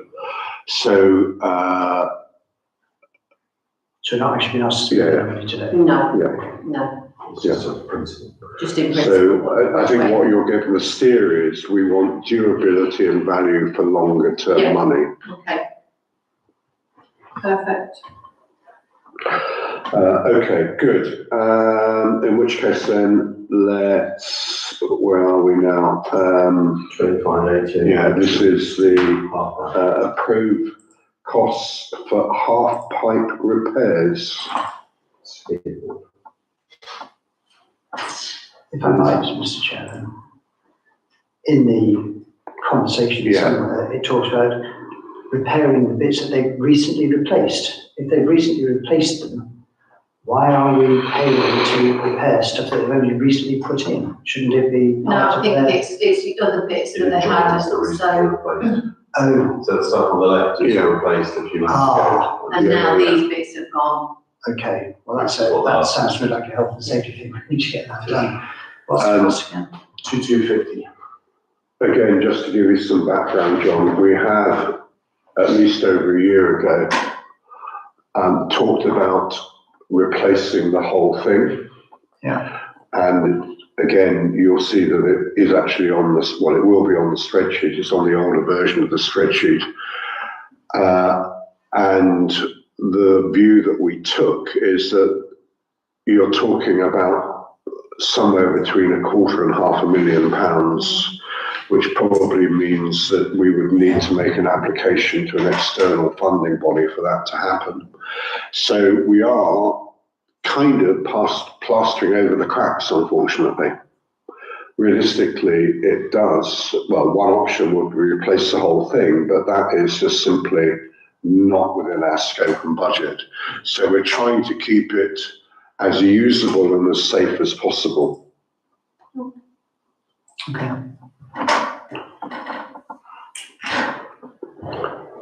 Ian? Yeah, I mean, it'll need to be done. It gets well used, not so much for skateboards, by people on bikes and people on scooters. We obviously replaced it. It was around COVID time when it all sort of fell apart, so we tried to keep on top of it since then. My only recollection is that when Mr. Rampchild fitted it, he said we needed to treat it with something every year. But when we asked him last year or the year before, he said, "We'll do that." Yeah, So we I'll ask obviously- him when he comes back. Yeah, because I'm sure we had overhanging branches, which were a problem, which we had taken out. So there's now should be less damage to it, but it's a matter of what we can do to lengthen the period between repairs. So, on the basis of what we're trying to do here, we're happy to approve those costs. We've got 2,500 Yeah. in the youth Yeah, budget down there, haven't we? S5130. So we're falling within that, but that would wipe that out. I think it's the best we can do at the moment. I mean, what I will say, every time I walk across the wreck, I do see people, It is what you you use. know, That's very what it is. it's an amenity that's used. So I think that we've got to do all we can to keep it usable and safe. Well, I think we're obliged under health and safety, otherwise we're going to take it down or repair it. And the only thing is that under financial regs, we should be getting 3 quotes unless you're happy that we can't get proper quotes from anybody else. We've never managed to get anyone else to No. do it, and he built it. Yeah, he built it from scratch, didn't he? So, yeah. Okay, cool. Okay, in which case let's move on to 880203, which is neighbouring landlord. This is to do with garages. Again, Lisa and I discussed an earlier email exchange relating to this. It's now come to council.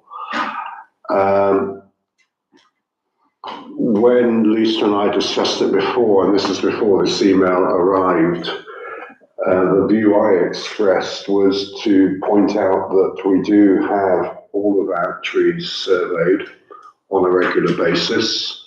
And if our tree surveyor and surgeon recommended that action was required, then we would take that action. My reading is that this bloke wants them cut down and he's prepared to pay for them. Have we got any objection? Well, and also, we shouldn't just be cutting down trees willy-nilly.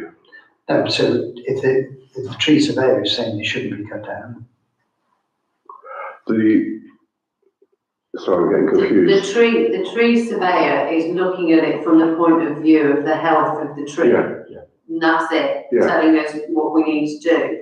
This chap obviously is looking at that site with a view to developing it, so has suggestions or needs Yeah, for certain trees to be removed. Basically, it's a long complicated story, but basically the actual owner has come to me now and said, in terms of being able to move forward with a development or selling it as a potential development plot, he needs to establish what the council will be happy to do and what they won't be happy to do. And I said that obviously if he's going to make this area better, the council will want to work with him, but he wanted to know, I suppose, really, but are you just going to say, no, we're not taking healthy trees out, which limits what he can do with the land, or are we willing to work with him to better the area?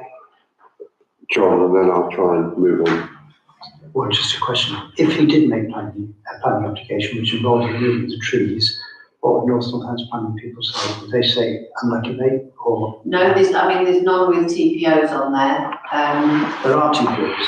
None that I know of with TPOs, I don't think. There isn't, is there? No. And obviously, most people will want that site developing because at the minute it's a problem area, it's not very nice. This gentleman, the actual owner, did present to planning a very nice building, and he said the same thing, that wherever, because I said to him, our policy is we don't like removing healthy trees. No. And that if we do have to remove a tree, we want to plant one somewhere else in a more suitable location. And both he and somebody else who's interested in the land said they would be happy for every tree that they remove or ask us to remove, that they donate a tree to be planted elsewhere in a more appropriate location. What would be an ask for, Max? Yeah, My reading of it, apart from some Spanish,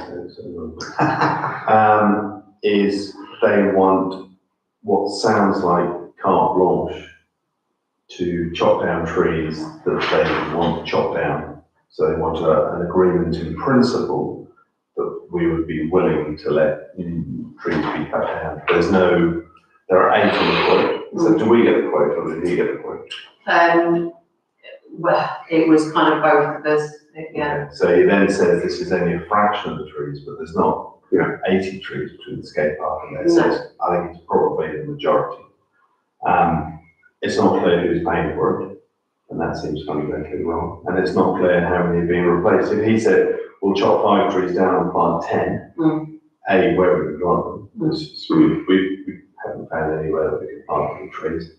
B, are we willing to go with that? So for my money, unless they come forward with a really clear plan of exactly which trees, exactly what they do and how much they pay. Well, the problem with this is the actual owner, this is how it all started, the actual owner has got it up for sale, and the person that came in to see me, who was very, very pushy, identified himself as the new owner. So I then said, okay, we'll put it on the agenda for discussion, and the actual owner found out and said, can I come to that meeting? And I just said, what's your interest? And he said, well, I'm still the owner. Hello? Is that on the end? Yeah. So it all got a bit complicated. I'll take John, let's try and move on. Okay, so just one suggestion. If this bloke is, whoever's looking to develop the site will need to put in a planning application. If that planning application requires trees to be removed, then be done at his expense, not our expense.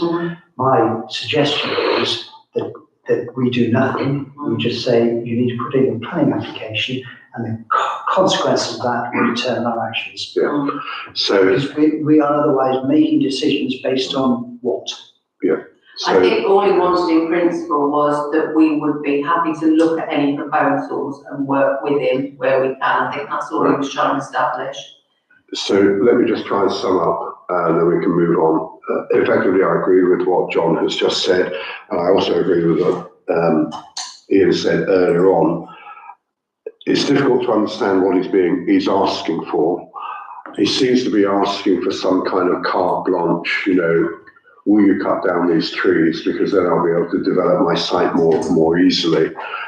I think we've agreed that we cannot give him any carte blanche, that what we say in response is that it's up to you to develop a planning application, and we will consider it once we know what that planning application consists of. End of. Okay?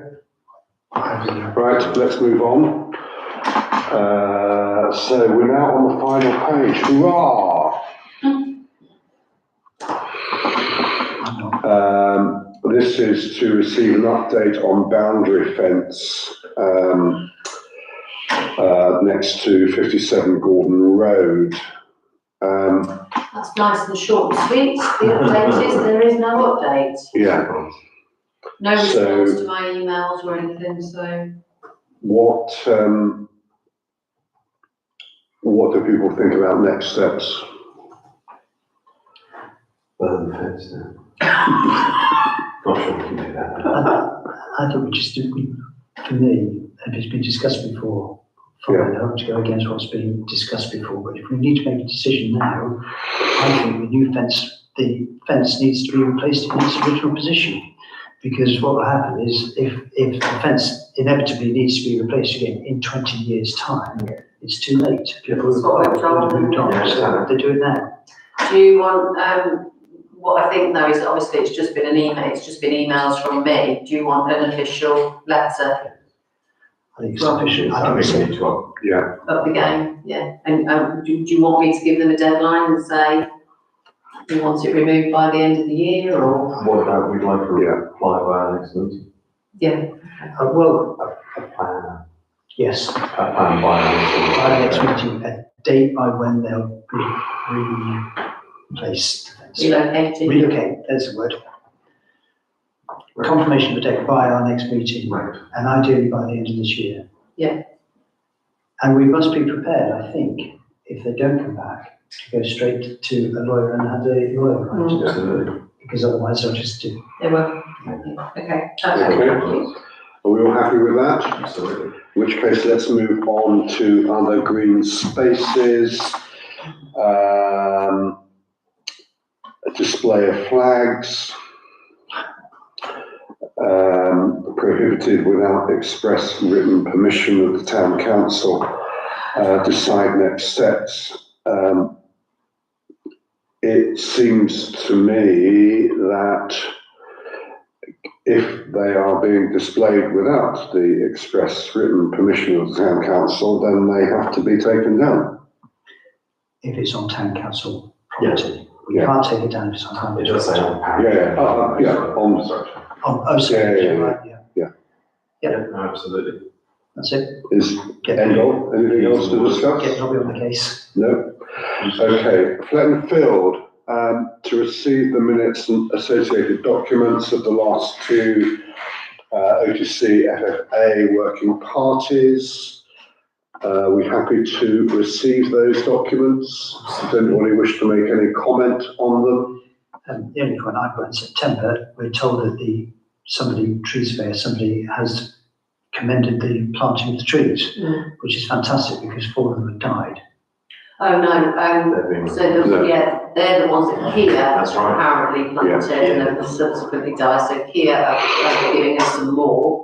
The ones that we've been responsible for planting and looking after, apparently that's the commendation, that's the 5 stars that we got. Gotcha. And That's that's what's also our cemetery ones and our rec ones. Yeah. excellent. So they're in place there. Okay, no more questions? Right, and the more important thing in relation, one of the more important things in relation to things that have been discussed there is the interpretation stroke information board. Are you going to, essentially, the first thing we've got to decide is what we want it to look like.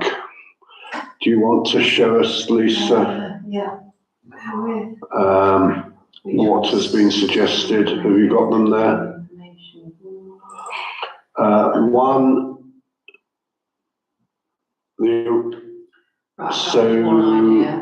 the original proposal that came very much from FFA basically looks like that. Don't worry about the words too much, it's more about the look, the vibe. The alternative, which has been suggested, not that, more by me rather than anybody else, is, no, that's where we were before, is to have something which is in keeping with and uses the same style as the one that's at Snipe Meadow. That one is designed deliberately to look, so the look and feel is like Snipe Meadow. Consistency. Okay? All we're asking for approval at this stage is which outline design you like.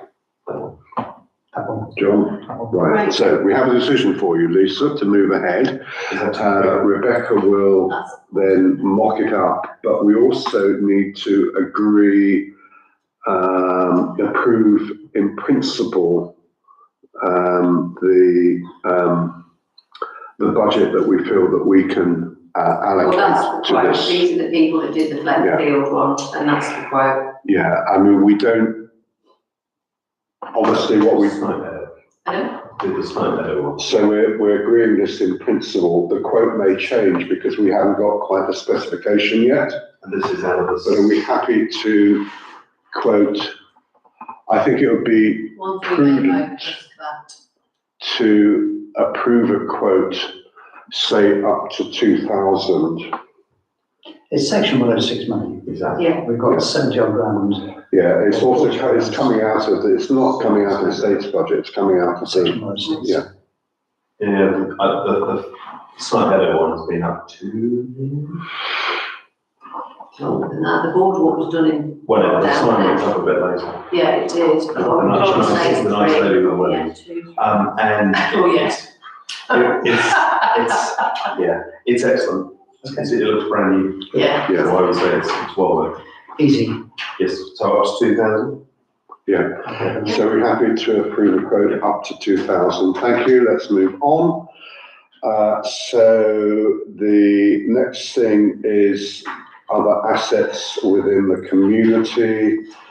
I don't think there's anything that requires a discussion or decision there. Ditto with War Memorial, ditto with pollinator strategy, Greenwell project or compass bins. Unless Ian, you want to comment Just on jump in the Greenway project. The Greenway officer at NNC has been digging around and has finally got her hands on the section 106 money for the cycleway that's meant to go on Occupation Road and past the rugby club to join up with the new path at the bottom of Constant Meadows. I think she says it could take 2 to 3 years to get it done, but at least she's got the money. So That's that's how that fits in with the Road Close planning application. not so. Okay, we are into the final furlong, 2 hours into the meeting. Not quite. Trees,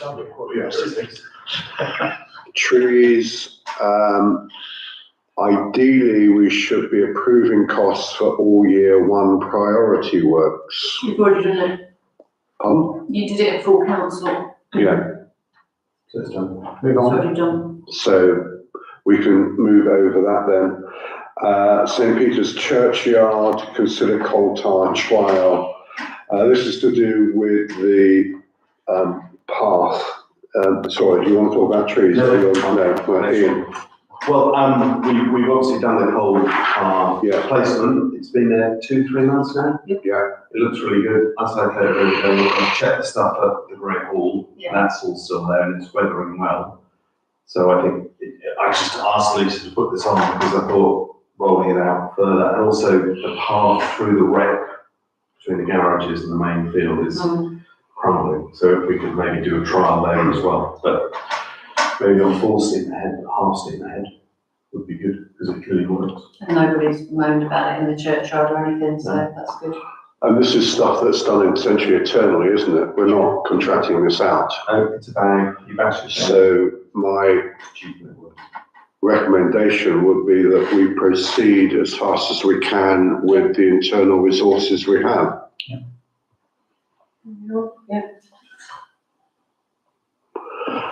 Anything else that anybody would like to add on that? The other thing in relation to the churchyard, although it's not on the agenda per se, but it's in the open spaces report, is about the returfing of areas in the corner of pathways. Again, that's something that would be done internally, but presumably we'd need to buy the turf in. Yeah, and I think is it So there's a the best cost implication. times, spring and. I was going to say, we shouldn't really, we should really be discussing, if we're going to do any returfing, we should be talking about it in March, I think, not So, now. I mean, I've spoken to the maintenance team about it.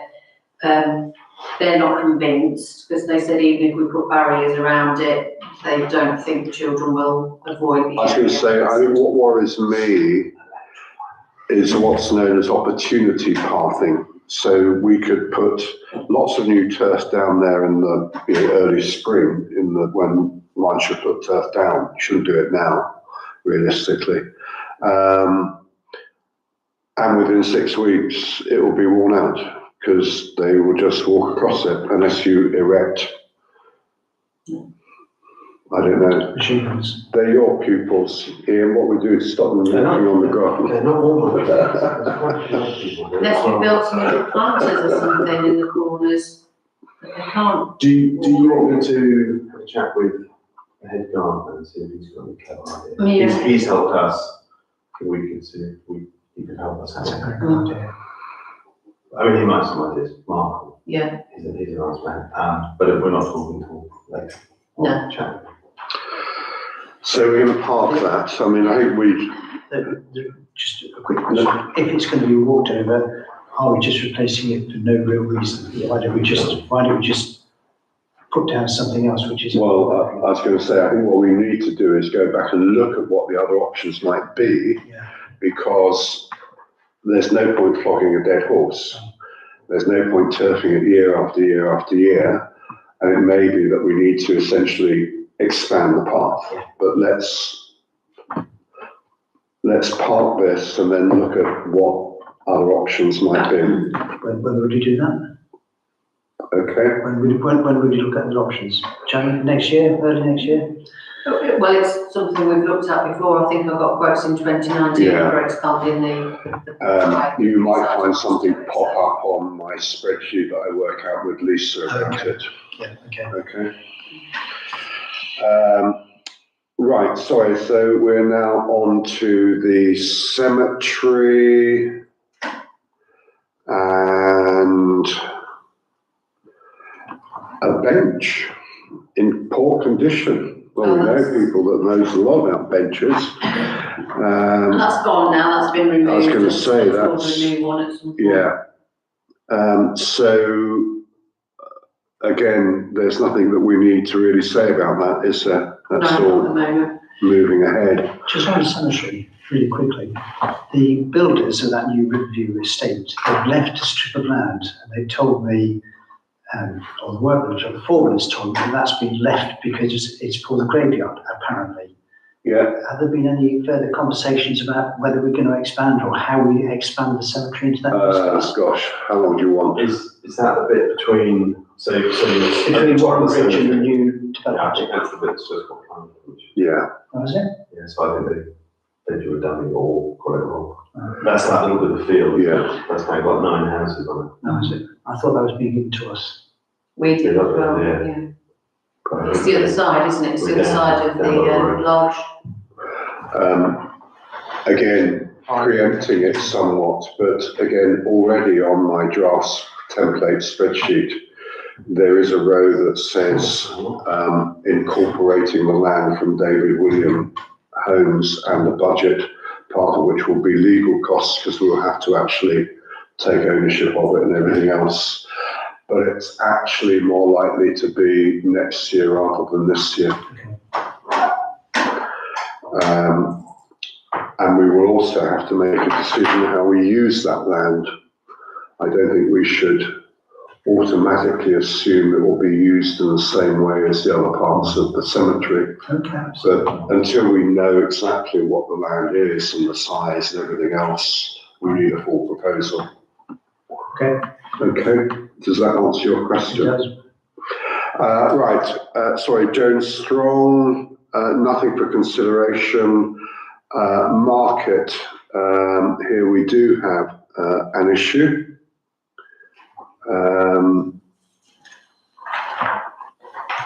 Is there not? No, sorry, I was thinking about the electricity thing. That's all Done. been moving. That's all done and dusted. Right. All the same. Yeah. And 5G. I was forgetting. So, town events, nothing there. Environmental, flood waters, nothing there. Highways.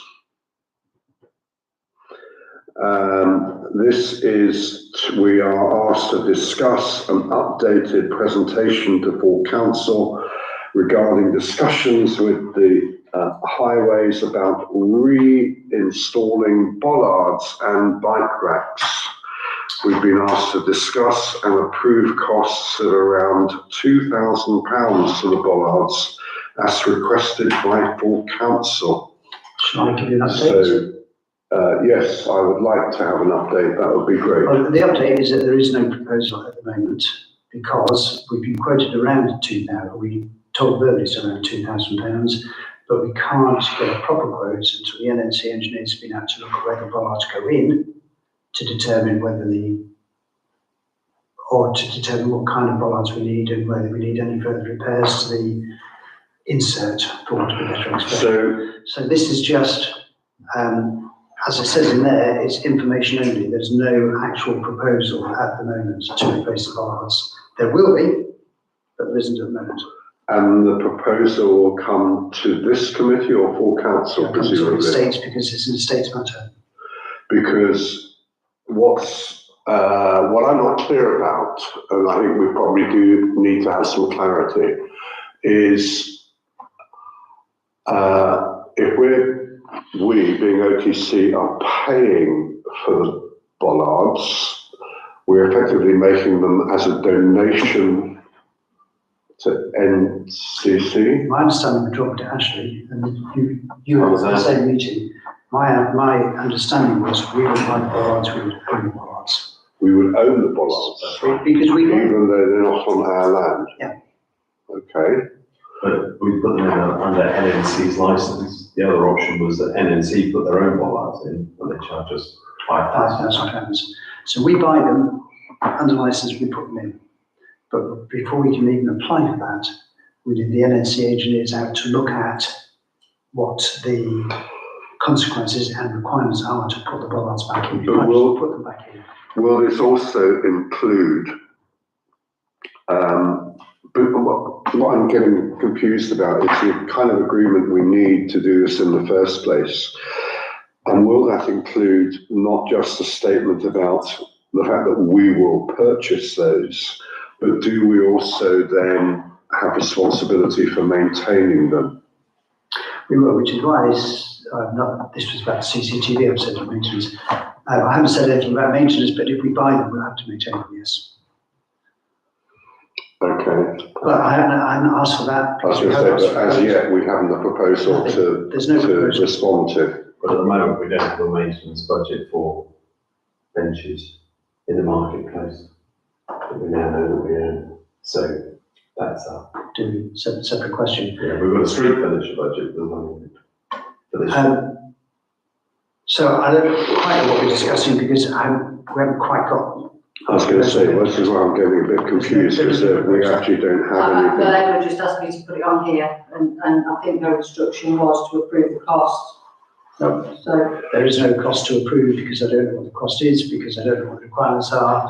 We haven't got the license either. So it's why it's information only. The only proposal is about parking.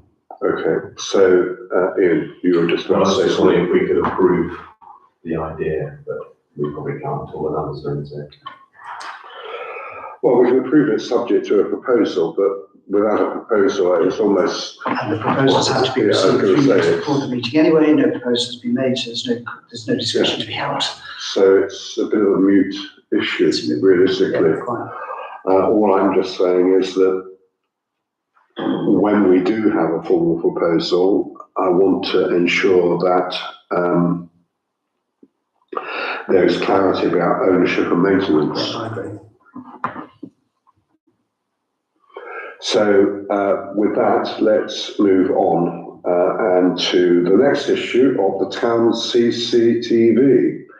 CCTV instalments, discuss quote and decide next steps, approve costs of CCTV installation in the co-op car parks. This is a proposal. Sorry? This is a proposal. This is a proposal, yes. We've had in the paper up, CCTV proposal. So I think one of the questions to, sorry, I'm just trying to actually find the proposal. I have got it open somewhere. I've got 2 documents open on this machine. Bear with me. So John. Let me just get it back. Yes. Sounds like 4 of them. like a Pantech. Yes. Pantech optical. Right, here it is.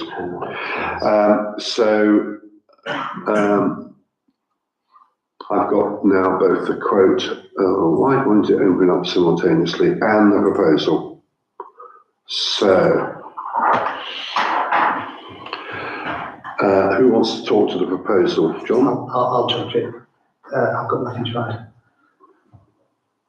Actually, it would be wrong to say I've got nothing to add. Lisa, can you go back up to the picture, the photo, the plan? That's it.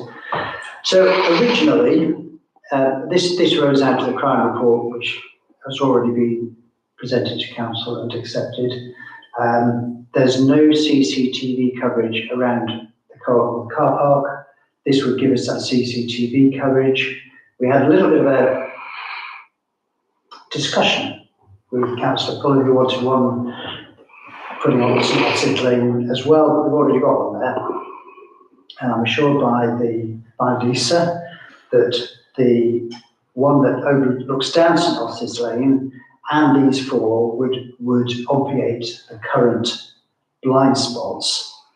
Why are we having this debate? Because there's crime going on, it's affecting residents, it's affecting the co-op, it's affecting the reputation of the town. We've got, well, I won't give you my full description of what I think about these individuals.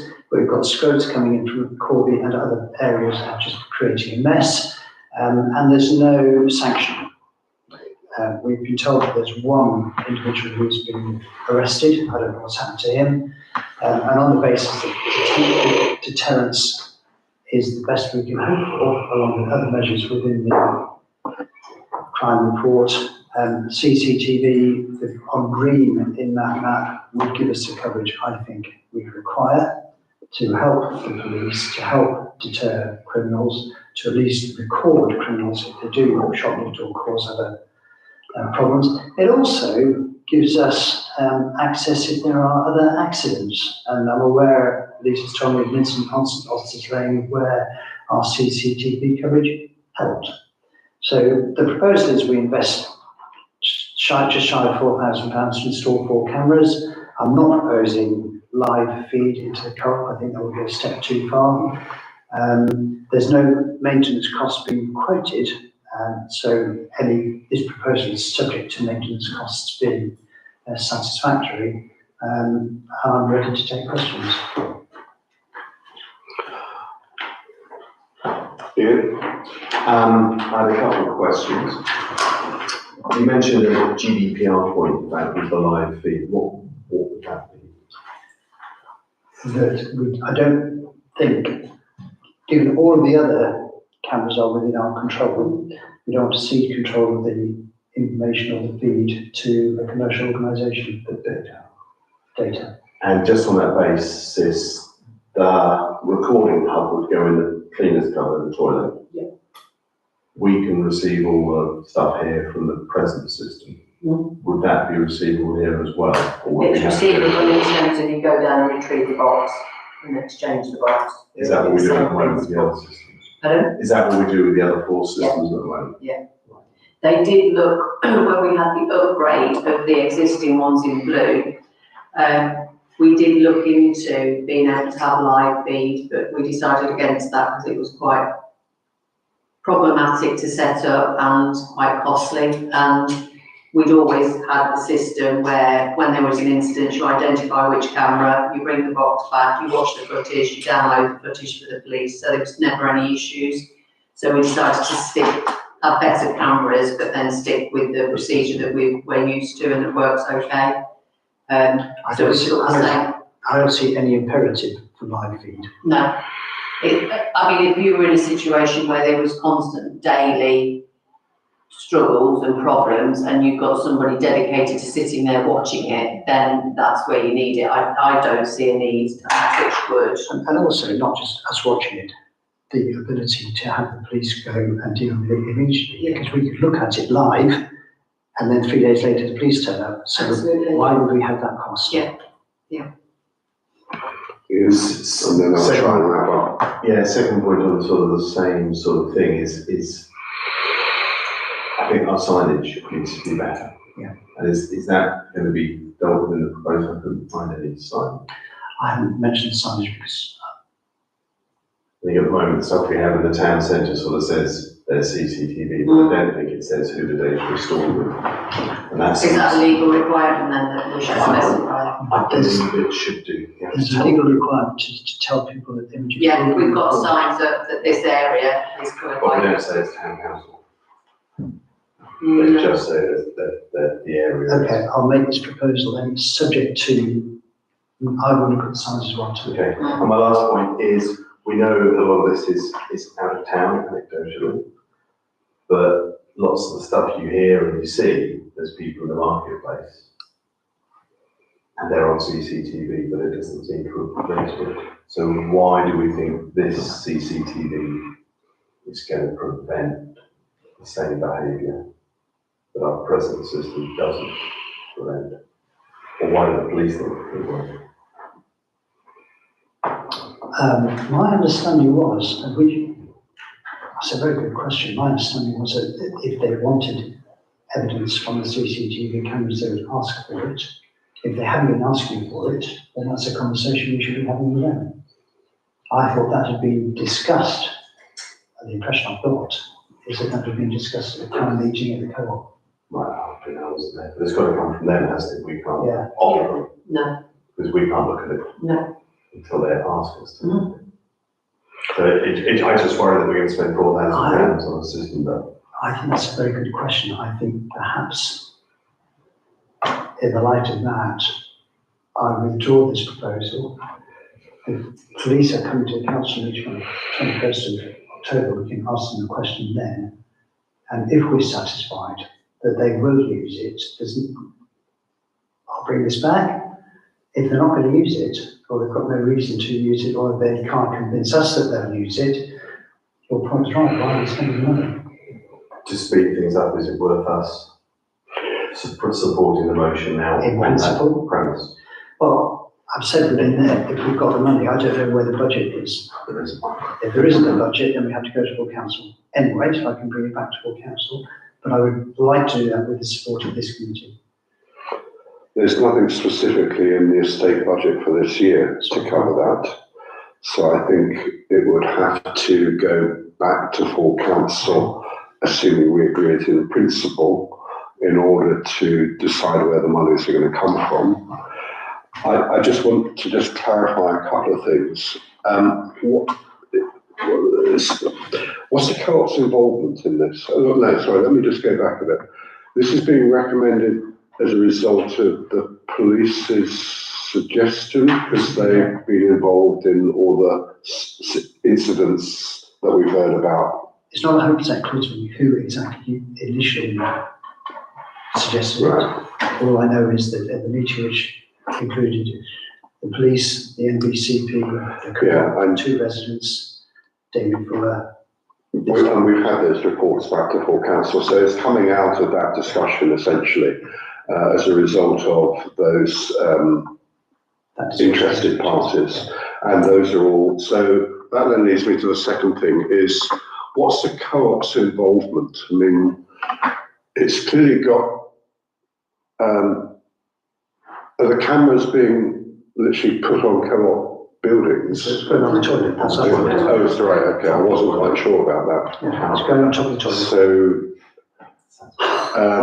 should they, given that, well, again, it's really what the purpose is. Is it really for the safety of the residents of Oundle, or is it to try and, to put it bluntly, monitor shoplifting? It's two things. One, criminality, which includes shoplifting and, as I said in the proposal, antisocial behaviour. There are enough residents, there's been enough chatter about the level of crime in the town. There's enough chatter and enough complaint about the level of litter and waste and behaviour of people who are coming into the town. And if all this does is provide evidence to the police for them to act on it and deter people from going into the town and creating criminality, I think it's a worthwhile investment. The co-op's involvement in this is only because they're the people who are mostly targeted. Right. And they're mostly targeted because it's the first shop that the scroats come to after being down in the river. Do you think they should be asked to make a contribution? Because to a certain extent, they do fulfill a dual purpose. One is to hopefully minimise antisocial behaviour. You could also argue that it adds to the safety of the parkers, using it as a car park, etc., etc. But what I'm trying to say is I don't think we should be doing their job in trying to prevent shopkeeping for them, if you see what I mean. I don't think we're doing their job at all. I think and they will presumably get a benefit from it.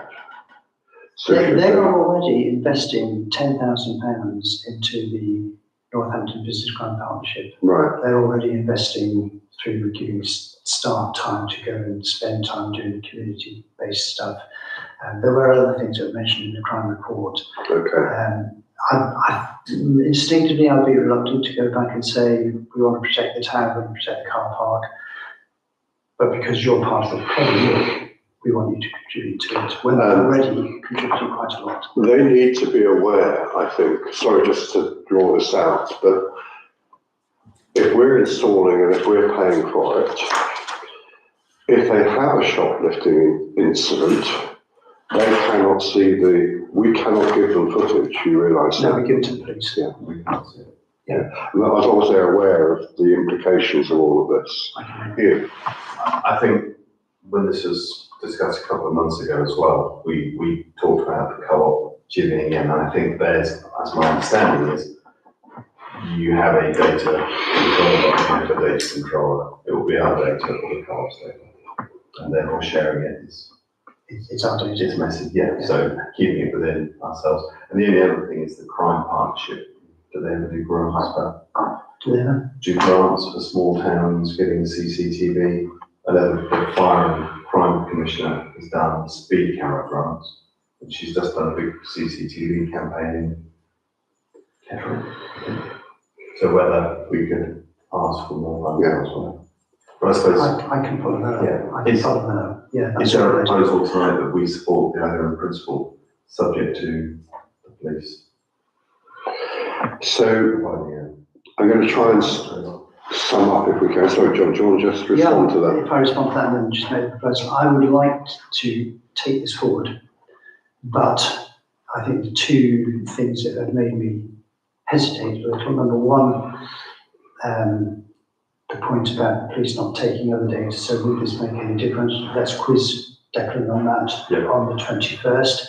Two, is there a possibility of getting a grant from the Northampton Crime and Fire Police thingy-bobby? I don't know, I'll follow that up too. Do I want to make a proposal at all? I think I would still like this committee's support for a proposal in principle, subject to response from the police and subject to seeing whether I can get as too many conditionals. You kind of almost I'll just said, give an update to the council next week. you almost said what I was about to say in summary. And I think what we're doing is giving support to the proposal and outline. Yeah. We've been asked to discuss the quote and decide next steps. Well, in terms of discussing the quote, it's not in our gift. It's got to go to full council. It's not coming out of the state's budget because there is no budget for it. So that will go to full council. And so the next step is that it will go to full council. in the light of this discussion with, I think, we're not objecting to it, we think it's a good idea, but it's going to have that discussion at full council. Fine. So, there we go. Are you agreeing with that, Ian? Yeah. So, That seemed to be the summary of what we were saying, as far as I could see. So, the next three items, energy, general maintenance, next two items, is nothing to discuss, in which case, Ian, any other business? just that video I sent yesterday about rugby club noise this weekend, but Yeah. that's it. Okay. No, I will send it, I've just made it. Okay. John, any other business? In which case, I know you're not often asked, but is there anything, Lisa, that we need to be aware of that we should be? In which case, thank you very much. I'm sorry it's been such a long meeting. It wasn't helped by me actually turning up 5 minutes late, but it's still been a long meeting nonetheless. The first meeting of the year always is, in the sense that, we literally haven't met for 3 months. It's not helped the fact that we have a large gap. That said, I think we did cover an awful lot of ground